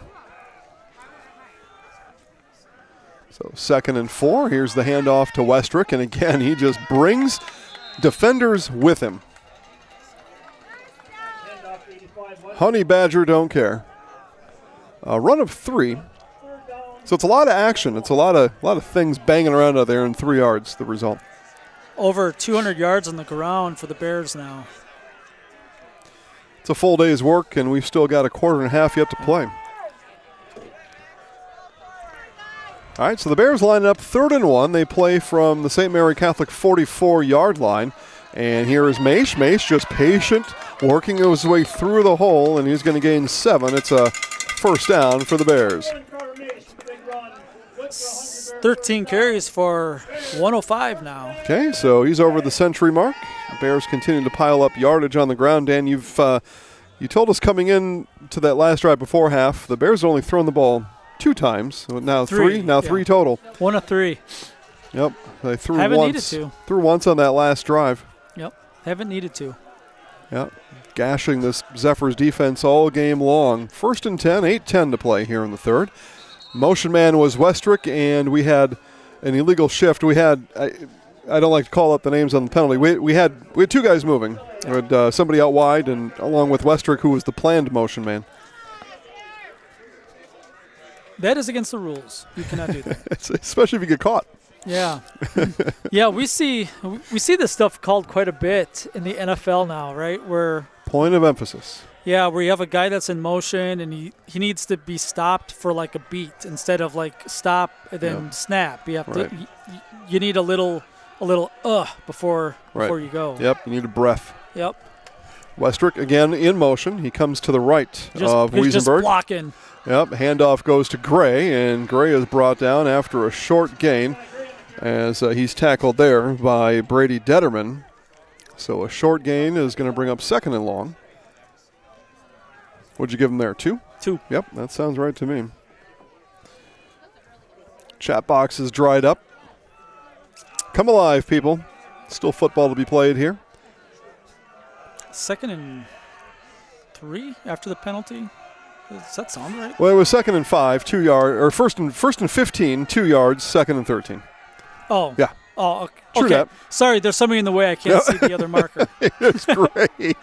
And that right side has been good for the Bears. It's good for Malachi Gray as he's down the Zephers sideline for a 1st down. And Dan, I've got him for 15 there on the 2nd and 13. Maybe even more, maybe 16. Okay. Fuzzy math, right? Fuzzy math. Chunk play after chunk play, the Zephers are going to have to figure it out. And they're running right behind the big guy. Well, the Bears are running behind the big guy, and the Zephers are running out of time. 6:50 to play here in the third. 2-score game now. A 3-score game, Dan, brings all kinds of probable conclusions. Here is Maish, and Maish again just so patient. And then when he cuts through the hole, he turns himself sideways. See if Trevor's able to give us that again. And when he turns himself sideways, he uses the offhand, Dan, to kind of swat any arms coming in there away. And he's just real smooth with the ball is Carter Maish. We'll see it here. And you'll see it right away. So here he turns. He'll make himself skinny through the hole, and then you see the offhand right there, just doing a little helmet swat on his way through. And that is an experienced running back, somebody who practices well, that comes out here then and plays well, is Carter Maish. Yeah, we haven't seen these runners get squared up at all. Maish with the flip, cuts back inside, and that time made a couple miss. It was 2nd and 1 after the 9-yard run from Maish, and this is enough for a Bears 1st down. That was a statement, not a question. Yeah. What do we got here? Regina, watching from Ohio. How much will the Buckeyes win by this week? Tomorrow. I don't know who they play. Yeah. Are they on a bye, Regina? We're not sure. Destroyed the Badgers last week. No surprise. Illinois the week before. All right. No surprise. No. Big game for the Illini tomorrow in Washington. Washington. Yep. Illinois still thinks they have a chance at the playoff. If they win, then they're probably going to win out. They'll be 10-2 in their 2 losses against the top 2 teams in the country. We get a timeout on the field. I haven't seen who called it yet. And Bondwell timeout. 5:17 to play. Bears driving up by 2 scores on the Zaleski Sports Game of the Week, presented by Fox Valley Technical College. Need a game plan that delivers marketing victories? Bear Performance Marketing is your full-service partner for strategic success. Offering comprehensive solutions that include brand development, social media marketing, branded products, and digital marketing. The goal is to streamline every aspect of marketing while maximizing results. With a focus on clear, transparent communication and a driven team ready to hustle, Bear Performance Marketing is your partner for marketing that outperforms the competition. Learn more at bearpm.com. And here we are. We've been talking about our view here from the old concession stand. And as Dan and I look, if we were this tall, this is what we're seeing out here. Whole bunch of backsides as we get back to football action now. Westrick the motion man, and it's going to be pitch outside to the right to Gray. Again, right has been good for the Bears, but not this time. Great tackle. Yeah, good pursuit, good angle of pursuit. Give you all kinds of football terms out here. I'm trying to get a number on that tackler locked in, because that was a really good tackle. It just did happen all the way over there, and sometimes the view gets set. May have been Reichenbacher out there on the tackle. Good job, I have a young little man. window right there. It's like the only part of the field that I can see. It's your window of opportunity. Yeah. All right, so any sort of score here, and Bonduel's in big control. 2nd and goal now from the 10. Back to passes. Wiesenberg floats it for Westrick, and just outside of the long range of Ryan Westrick, and it's 3rd down. It looked like he tried to kind of finesse it in. Could have just fired it in there and gotten some trouble there. And Regina cheering on grandson. How about that, Brady Detterman? And mama to Coach Detterman is Regina from Ohio. Happy to have you with us today. Yeah, cool. Yeah. It's exciting. Looking for the Zephers to perk up here on this 3rd and goal. Big play. Again, Westrick motions to the left. Wiesenberg flips to Gray. Here Gray following the big block of 85. Hops over one of his teammates and is in. Touchdown Bears. A 10-yard run and not an inch more for Malachi Gray, but it doesn't matter, Dan. 6 points nonetheless. Westrick made the entire play possible. Just punishing he is here. You'll see Westrick lead block out here. He seals the entire side of the field. So he pushes Maish out of the way and says, let me get that next Zephyr, and does. And then we see the leap there from Gray. I mean, that was good football. Yeah. If you like touchdowns. Yeah, Bonduel's a really well put together team. Here's Jaden Pop. Extra point. Hold is down. Another kick. A lot of work today for Jaden Pop, and he has made all 5 of his extra points as the Bears lead 35-14 on the Zaleski Sports Game of the Week, presented by Fox Valley Technical College. You're tuned in to Better Halves. Mike, what are you looking for? Skip, I'm not getting older. I'm getting better. I still got big plans for my life and my Medicare. I know exactly what you want from Medicare. Same as all the other guys. Me! Hey, Mike, I'm Sheila from Security, and I'm just like you. In fact, I'm from your neighborhood, and I've got a Medicare plan that treats you like you. Did it just get better in here? We'll have to. I'm back here with 4:21 left to play. Bonduel. Some folks in Dane County call this Bonduel, which is east of Shawano, and that's why they're in Dane County. It's the home of nincompoops, most of them. A lot of elected officials there. Nincompoops, right? Oh man. The internet is not great here in Bonduel. Well, we're outside of town though by a bit. Kickoff picked up, and still up is Fairweather. And they blow it dead as the ball comes to the 25-yard line.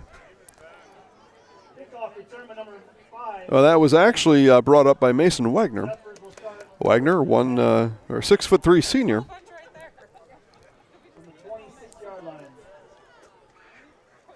So officially the 26. I was so wrong when I said the 25.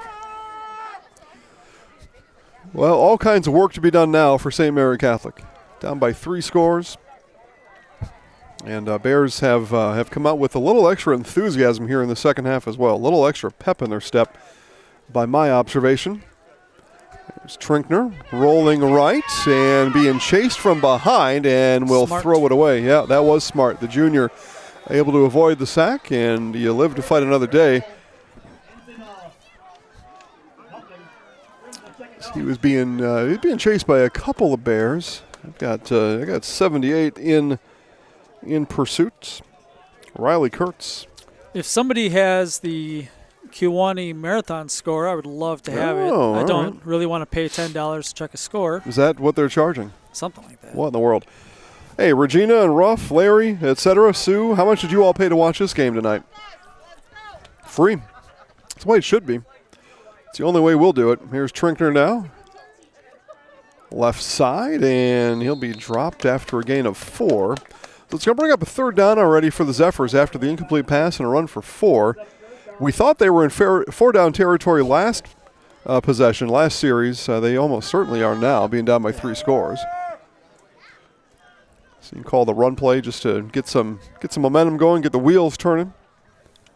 And then you've got 2 plays for the first down from here. Makes sense. There's been a lot of open receivers against the Bonduel secondary up to this point. So I assume this is a passing play. Trinkner from the shotgun, swings it out to Fairweather. Fairweather finds some room. Real close. Then leveled. And getting up, checking his gloves was Corey Wuso. He was pretty happy with the hit he put on, but may have stung the hands a bit too. Yeah, Fairweather's a little shaken up. And he is. Yeah, it was a big time hit, massive hit. We've got a timeout on the field. They bring water out. Are we calling an official timeout here? I think Fairweather's getting helped off. Yeah, he is. I just didn't know if the officials were actually going to stop the play here for a while. They will not. They'll let the substitute come in. Fairweather able to walk off the field with just a little bit of help with some steering help. All right, 4th and 1. So again, all things considered, right? Incomplete pass, a run and a completed pass. You're 4th and 1. I'm guessing that Trinkner's just going to keep this and get the first down and keep it rolling. If I was a betting man. And when he has, it's been to the left. See what Trinkner does now is he's got trips to his right. That spreads the defense the opposite way of where he has run before. And the snap is high, and it's going to be a turnover on downs. All Trinkner could do was fall on it. Anything else, he was going to be taken and swarmed under anyway. And for the Zephers, a deflating turnover on downs. Definitely looked like a run, though. Regina says she spent 0. That's right, Regina. That's right. Forever free. That's right. Yeah. I should be careful when I say that. No. It's forever free. Forever free. It's free because of our wonderful sponsors that we have at Zaleski Sports. Dang and I'm right. sure you probably have some reads you have to do at some point here. Just a quick reminder for you. Oh, you know what? Yeah, Dan, let's do that here. As I've got a little something to say. Each year, more than 6,000 high school students get a head start in their college education thanks to dual credit classes made possible by Fox Valley Technical College. These are college-level classes that high school students take for free, saving on average more than $600 per student. Learn more at fvtc.edu/gettechnical. Great institution. Thank you. I thought you were going to say a great read. I was all in on that. And this again for Westrick off the hand of Wiesenberg and just led him a bit too far. Yeah, still no score, no update. Kewanee, right? So the winner here plays the winner of Kewanee Marathon is why Dan is asking. So help a brother out. Yeah. Help a brother. But I bet most people aren't paying $10 to check that score. So we're probably in the dark. Which begs the question then, why are they charging $10? Nobody's paying. Trevor knows something. Kewanee 20-0. Yeah, Trevor knows things. He's got money coming out of his ears. Here is the run, and it's a touchdown for Jack Zernicki as Zernicki dashes 31 yards. All Bears here in the second half. Yeah, and you could just see that the spirit is zapped out of the Zephers. Right now. I said it was a deflated turnover on downs. Yeah. And Zernicki just picks his way right up the tunnel. And, great wall of light. Back that up 6 frames, Trevor. 6 or 7. Dan will call the extra point. Right there is good. Yeah, he's just got that wall right there. Everybody walled him off, and out he goes. Another one through. Dan loves the special teams action. I let him have his moment in the sun. 2:08 to play. Bondwell 42, St. Mary Catholic 14 on the Zaleski Sports Game of the Week presented by Fox Valley Technical College. Is going to be picked up inside the 5-yard line, and Yeah, they hoped that was going to go out of bounds. yeah, well, which is the right thing to wait on. It didn't, though. But it didn't. And it didn't. So A lot of Jaden, English on that bouncing ball. yeah, Jaden Pop, he's been watching the NFL kickers, right? In the NFL, nowadays they call that a dirty kick. Have you heard that term? Yeah. Dirty kick. Not the same rules here in high school, but that looked a lot like a dirty kick. Yeah, I mean, these kickers, what else are they going to do during practice all day? Yeah, there's a lot of chocolate in the bottom of your cup. I could go back and ask for more hot water, and I'd get a hot chocolate. It would taste the same. Yeah. All right, 2:04 to play. So the Bears 3 seed. In good position here to move on to level 2. What was the, Dan, get us updated on the Kewanee Marathon score, please. Say that again if I missed it. 20-0 Kewanee. So Kewanee. So probably around the third quarter, I would guess. They start at the same time. Run there from Elliot Reichenbacher. So should both of these scores hold, it'll be Bondwell at Kewanee next week, Friday, 7 o'clock kickoff. And here's what I'll say. If you're looking for a broadcast like this, you probably won't find it.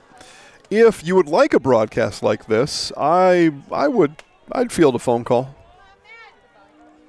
or a message to the website.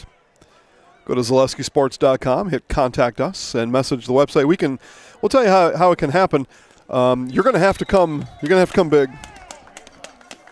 So it's a long ways to Kewanee. It would need to include a hotel stay. I'll just say that right now. Yeah. It's not a joke, by the way. That's my first requirement. Reichenbacher, another couple of yards. And if you're nice, I'll give you his phone number. Then you can just always call him. We'll tell you what. The phone number to call is on all 13 Facebook pages. So find your favorite Zaleski Sports Facebook page. The phone number is also on Instagram, and it's on the website ZaleskiSports.com. And that is how to get started on that type of action. Again, we were asked by a couple people here about doing other broadcasts in this neighborhood. So maybe there's some interest. Yeah, and the further that we get into the playoffs, the more complicated the broadcast gets. Multiple cameras. Oh, yeah, we can really. You think the telestrator's cool? We got all kinds of things we got going on here as Trinkner rolls out and pass complete. Bought himself some extra time. And then pink flags fly as we're going to get an unsportsmanlike on the action out of bounds after the tackle. Some groans from the Bears fans. They didn't think that was needed. Yeah, instant replay and all kinds of things we've got here. And this is somewhat of a simple setup for this crew. All right. So production trailer. Yeah. Oh, yeah. We've got the trailer. The trailer is snug in bed right now. Who caught that? I think, Dan, I'm going with Thuman again. Henry Thuman out there. That's who I thought was over there. It's a long look across the field. It really is. Well, yeah. I can't really see. And around some of the doorways and other things that are in the way. Yeah. So the unsportsmanlike is going to tack 15 on here.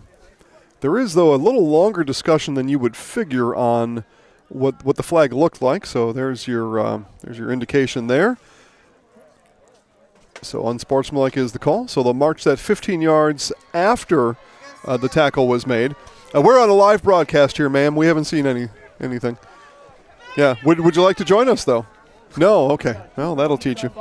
I am here to help the people. You're handing out programs. Yeah. I'm wearing jerseys. I'm talking. I'm trying to sell things. I'm giving away things. You charge $3 a program? I should. Programs. Get your programs here. So you gotta say that. And then you really draw them in. She honestly thought that we were just giving programs away. Oh, probably. All right. So we move the ball now all the way down to around the 30-yard line. Could be the last play of the quarter.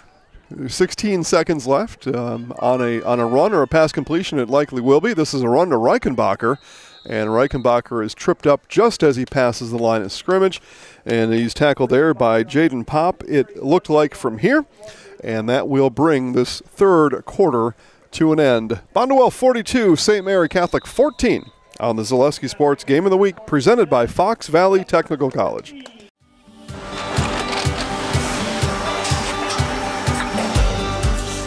Good day. My name is Ken Hyman, and welcome to Nasonville Dairy here in central Wisconsin, Marshfield, Wisconsin, as a matter of fact. We make a lot of different cheeses. We make cheddar, Colby, Monterey, Farmer's Cheese, Pizza Cheese, Quesa Blanca, Quesa de Fir, Seco, Parm, Romano, Asiago, Fontina, Feta Caseri, Cafflatiri, Caffla Graviera, 20 different flavors of Monterey, as well as making Edam, Gouda, and Munster. And the cheese be with you.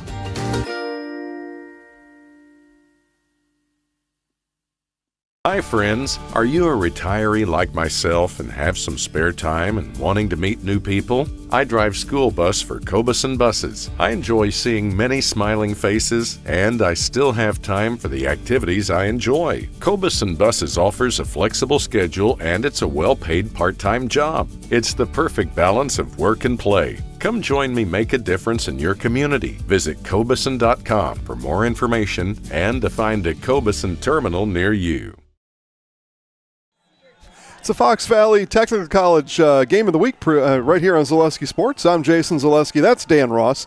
And 42-14, Bonduel in the lead as we move to quarter number 4. We just got done jumping around, and Tarver Trinkner is going to get jumped in the backfield as he's brought down by the prior touchdown scorer, Jack Zernicki. So Zernicki drops Trinkner for a loss of 1 on the play. And it is third down, so after the personal foul, a run and a sack, and it's third and long. 26 carries for 58 yards total for the Zephers. Some sacks in there for some lost yards, but yeah, Bonduel playing really good defensively here in the second half. Okay, so again, this is before down, so 2 downs left here for the Zephers. Trinkner just unloads, gave everything he had into it, and it's going to be a pass breakup. And give credit there to Beckett Hartlebon for the pass breakup. Yeah, had to throw off his back foot and didn't get a whole lot on it, but pretty thankful that found the turf. Just had to heave it. There was no other choice there. He did have man coverage, but just couldn't get a lot on it. And we're going to get a field goal attempt here, Dan. Whoa, and this is a 55-yard attempt. 50. Yes, you're right. 50-yard attempt. So 50-yard attempt here coming up for the Zephers. Officially 49 looks like.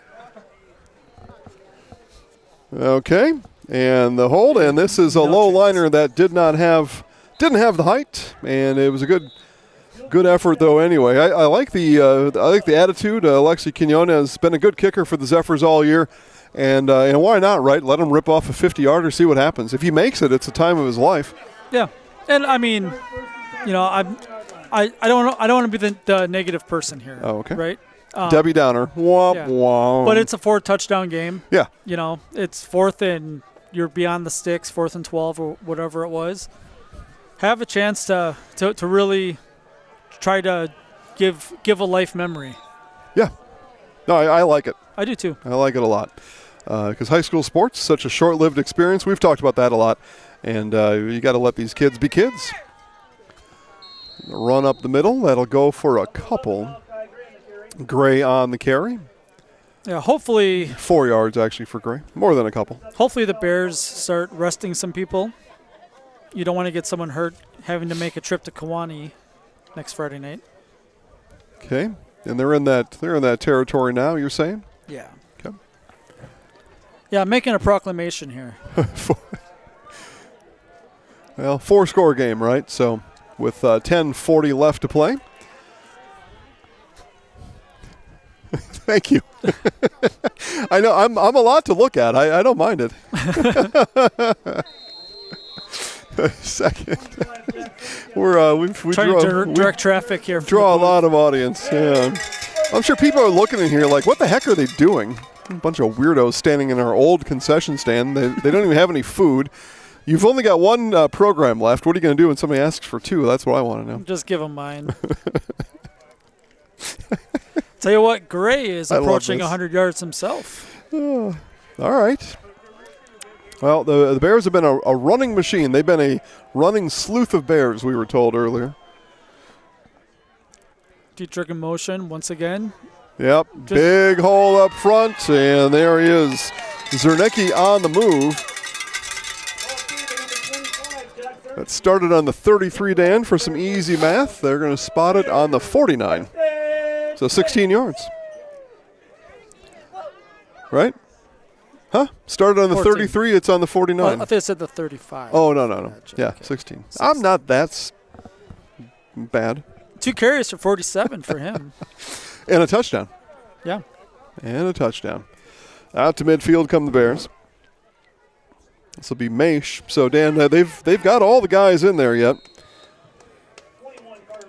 So Maish for 5. Again, each year, more than 6,000 high school students get a head start on their college education thanks to dual credit classes made possible by Fox Valley Technical College.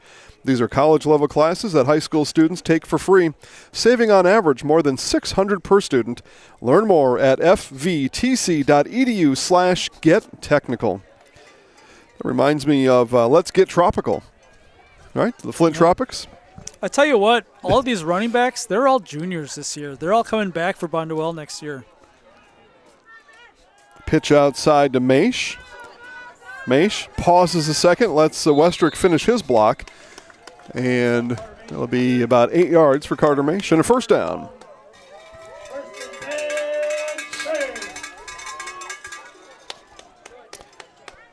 Make sure to stay tuned to our Nasonville Dairy postgame show. I will do everything in my abilities to get down to the field and talk to today's winning coach and our Zaleski Sports Highlight House player of the game. So you'll want to stay tuned for those 2 interviews. And at this point, Bonduel Bears looking to make their way to Kewanee next week. Book the tickets. Book it. There's Zernicki, another big run for Zernicki. Give him 15 more on that carry. 8:19 left here in the game.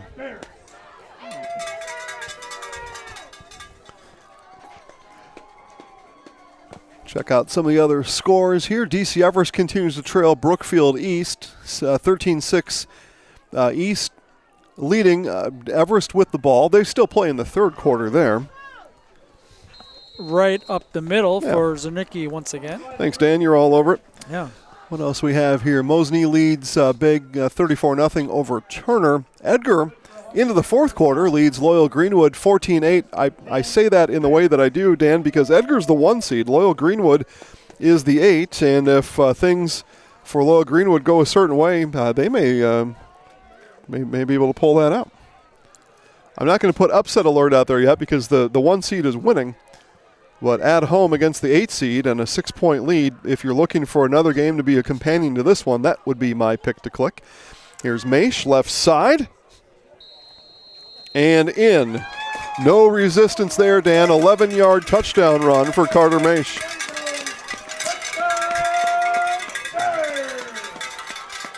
So I think back to our pregame talk with Coach Rob Detterman and his talk about being, for the first time, he said, really all year, we're bigger than the other team.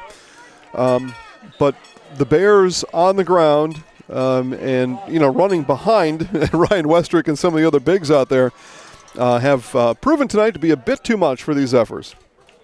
Yeah, the 4th touchdown of the game for Maish. All right. Well, 133 yards on 18 carries. That's a lot of fantasy points. That's a lot of votes, a lot of points to be player of the game also. So probably looking for Carter Maish after today's game, along with Coach Jim Westrick. Again, that all comes up in our Nasonville Dairy postgame show. I'll go on the field and see how much more got chewed up today, and then they put the field to bed until next July. Yeah, unless there's an upset in that. This is the Edgar bracket, right? If something happens to Edgar, then the winner of the Kewanee wouldn't that be something? Kewanee Bonduel game is going to have a home game in level 3. Wouldn't that be something? Well, now that we've talked about that other game a lot, I'm gonna tune into it. It's a surprising score. Loyal Greenwood has had to me, a surprisingly good year. Had a nice year, yeah. They've had a nice year. Early on, I think they were ranked as high as 7th or 8th. They started out 4 wins in a row. Kind of came back to earth a bit. Looks like Loyal has the ball on Edgar's side of the field, maybe. They do. They've got the ball inside the Edgar 40, 4:22 to play, and threatening. So, let's put the red flashing lights up right now. Edgar with Loyal Greenwood driving, trailing by 6. Edgar a little shaky right now with 4 minutes left to play. We are running clock here now in Bonduel. Yep. So I predict this game will be over in about 7 minutes. Stand tall on it, Dan. And for you, that's doing something, right? Yeah, because I'm not very tall. And we get a whistle. We get a timeout. Bondwell is going to call the timeout, probably make some changes on defense, and we'll see those changes when we come back on the Zaleski Sports Game of the Week presented by Fox Valley Technical College. And back here at Bondwell, we missed just the one play. Thank you for staying patient with us. 63 on the run. Now we do need your help because we don't have a 63 in the book. Too bad because I don't know how many times he's going to touch the ball, number 63. And that's what the PA said, number 63. So we didn't have a number on the nice young man. But we do get another carry to the up back, and that'll be another odd number. So we'll get another one to say here as they unpile. 63 again. All right, we got him this time. Yeah, he's playing football. Old 63 out there. All right, also Edgar did stop Loyal Greenwood on downs. They've got the ball now, 2nd and long, 2:50 to play. Not out of the woods yet. And there are woods all around the Edgar football field. And a so bonfire, I mean in the home end zone. Did you know I was in the Edgar press box today? Really? Yep. Yeah, on the way to see you, we stopped over there to drop some stuff off for the crew. It was on the way. Another big run. That's going to be a first down, Dan. Yeah. First down for old 63. Was it 63 again? I say so. No, it wasn't. Darn it. It was Jacob Ernsting on the carry. Good for a Sheneke Septic first down. Sponsored first down. I still love it. Yeah. Taking a look at the Zephers, are they a senior-laden team? It's a good mix, really. A lot of juniors. Yeah, it's a good mix. And a resurgent group. I mean, they are having again, first time in the playoffs in 23 years, a huge accomplishment.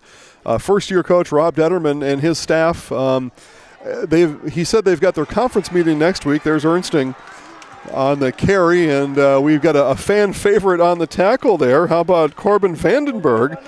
He's a 5'4" sophomore, Dan. There's a conference meeting next week, and I don't know if their conference votes on a Coach of the Year. If they do, it should be unanimous for Rob Detterman. Yeah, and you know what happens when you have a whole bunch of teams that have one loss or two losses. They don't like voting for each other. Well, good. And a lot of them are like, I don't want to vote for these guys. I'm going to vote for fourth. Well, yeah, and I think happens more than you think. I think he's the best vote if they do such a thing in their conference. I don't know if they do. Not all of them do. Okay, under 4 to play. Maybe the press should vote. Well, I just did. He's Coach of the Year, Rob Detterman. Said it. Tackle comes in somewhat late on the run from Max Osgood. He's a 5'11" senior.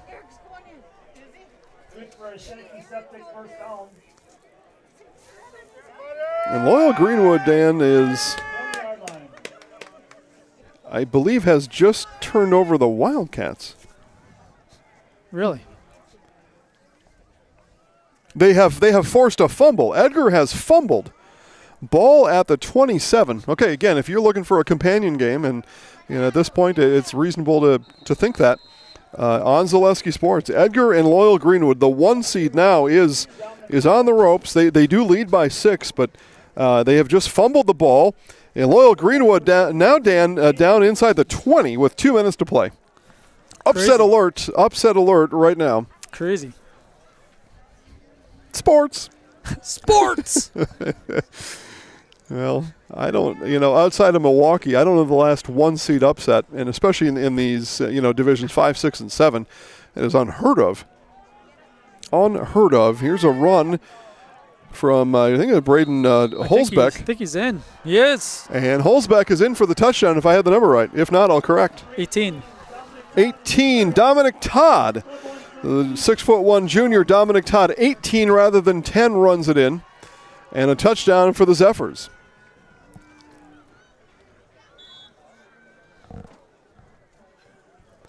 So clock does pause on the touchdown in the running clock rules. So 2.5 left to play. Good moment for that young fella. Great moment. We have a different kicker in here now. Well, we for sure do. It's Carter Pendergast. And Pendergast is good on the extra point. Hey, who wants to kick? All right. And Dan, do I have news for you? The Loyal Greenwood football team has tied Edgar. Extra point pending. Okay, let's do it. Sure, show it. We're talking about it. Yeah, I saw it on my phone. Lindner under center again. He wants to throw again. He drops back. He throws across the middle of the field. It's going to be caught, and it's a touchdown for Loyal Greenwood on the pass across the middle of the field. Well, extra point pending. Looking for the lead with 1:01 to play. And they're going to go for 2. There's no place. There's no soccer. There's no soccer team there. You know the rule here. And what? He's short. He did not make it. We are tied at 14. You gotta have a guy that can kick a 20-yard field goal. There's no soccer team in Loyal or Greenwood or Edgar. Now Edgar does have a place kicker usually. Yeah, but it's usually like a number 75 or something. But at least somebody that does make extra point. We've seen it with our eyes. But yeah, Loyal and Greenwood. I have no surprise at all that they are not kicking extra points. No, we saw Edgar win on a walk-off field goal. Did. Back in week 3? Yeah. Yeah, down in DeForest. We ventured into Dane County and got out alive, thankfully. Here's the return. They unpile. I'll discover a number for everybody at home. And that looks to be Carter Bielfus. Nope, I was wrong. Jackson Rudzinski, 9, not 8. Boy, these the 9, the 8, and the 0, they're all bunched up in the fourth quarter right on the backs of the shirts. They all get torn and stretched, and they all look the same to me. Here's another alert. Running back for the Edgar Wildcats. Maverick Butt. Maverick Butt coming off slow off that football field. I'll tell you what, while they hash this out, let's take a quick break. I like that. The wonderful tones of Tom King on the call over in Edgar. Boy, what a situation there. Headed for overtime, more than likely. Probably. And I'll be on the field for the postgame show, so you'll have to give me alerts as to what's happening. I'll take my phone down with me while I'm waiting for Coach. Because coaches, when I'm looking for them, they always take twice as long as they normally do in their huddle to come and talk to me. Are we just taking knees here? Is that what's going on? It was a run. It was, these are all names and numbers we haven't talked about yet today, so they're tough to figure out. Well, Bondwell is going to live to play another game. They're gonna load up the bus. And they are going to be a handful for Kewanee. That's going to be a good game. They're going to load up the bus Friday about Bonduel, probably about 4:30, and head over to Kewanee. Not a short drive in particular, but head over there nonetheless. There's a run coming this way. And that one I know is Vandenberg. So Vandenberg on the carry, scratches out a couple. And if the Bears choose, that is the last play of today's football game with 30 seconds left to play. And the play clock starts just now. And the Bears are lining up. And we will do the same. I'm going to get ready to head down to the field. And again, stay tuned. It's our Nasonville Dairy post-game show. I will talk to Bonduel head coach Jim Westrick and our Zaleski Sports Highlight House player of the game, Carter Maish. All that and more coming up right after this. I think Edgar returned that kick.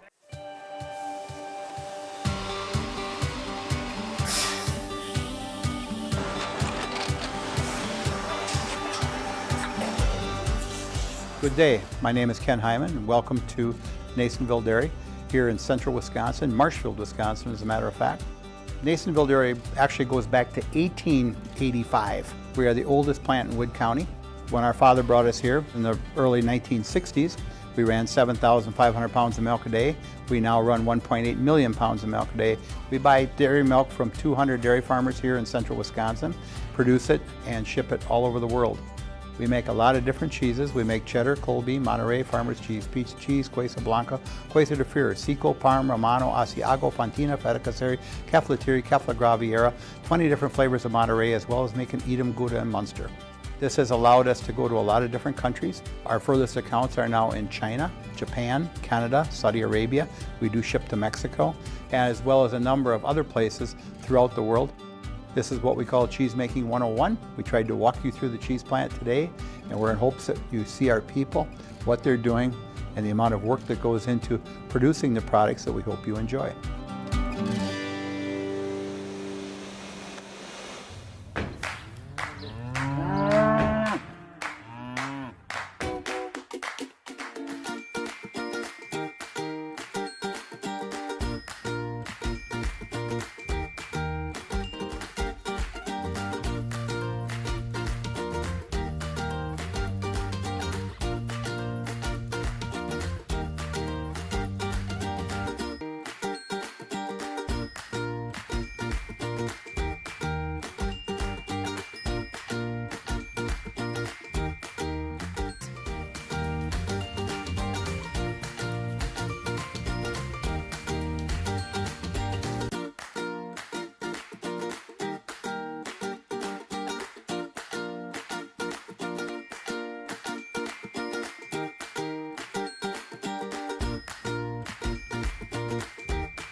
We make a lot of different cheeses. We make cheddar, Colby, Monterey, Farmer's cheese, pizza cheese, Quesa Blanca, Quesa de Fir, Seco, Parm, Romano, Asiago, Fontina, Feta Caseri, Cafflatiri, Caffla Graviera, 20 different flavors of Monterey, as well as making Edam, Gouda, and Munster. And the cheese be with you.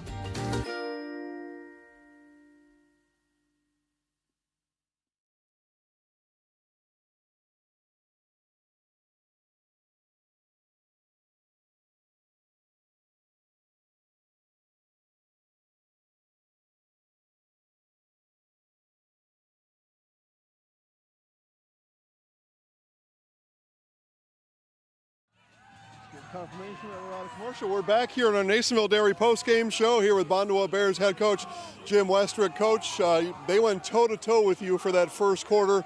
You came out with a little extra pep in your step, a little energized group after halftime. What did you tell the guys at half that allowed you to sprint to the finish here tonight? Well, we just forgot some of our fundamentals early on, and we were getting out of position and allowing for easier plays that needed to be. So we just kind of got back to our basics in the locker room at halftime and focused on doing our job first, and they came out when they played with great passion.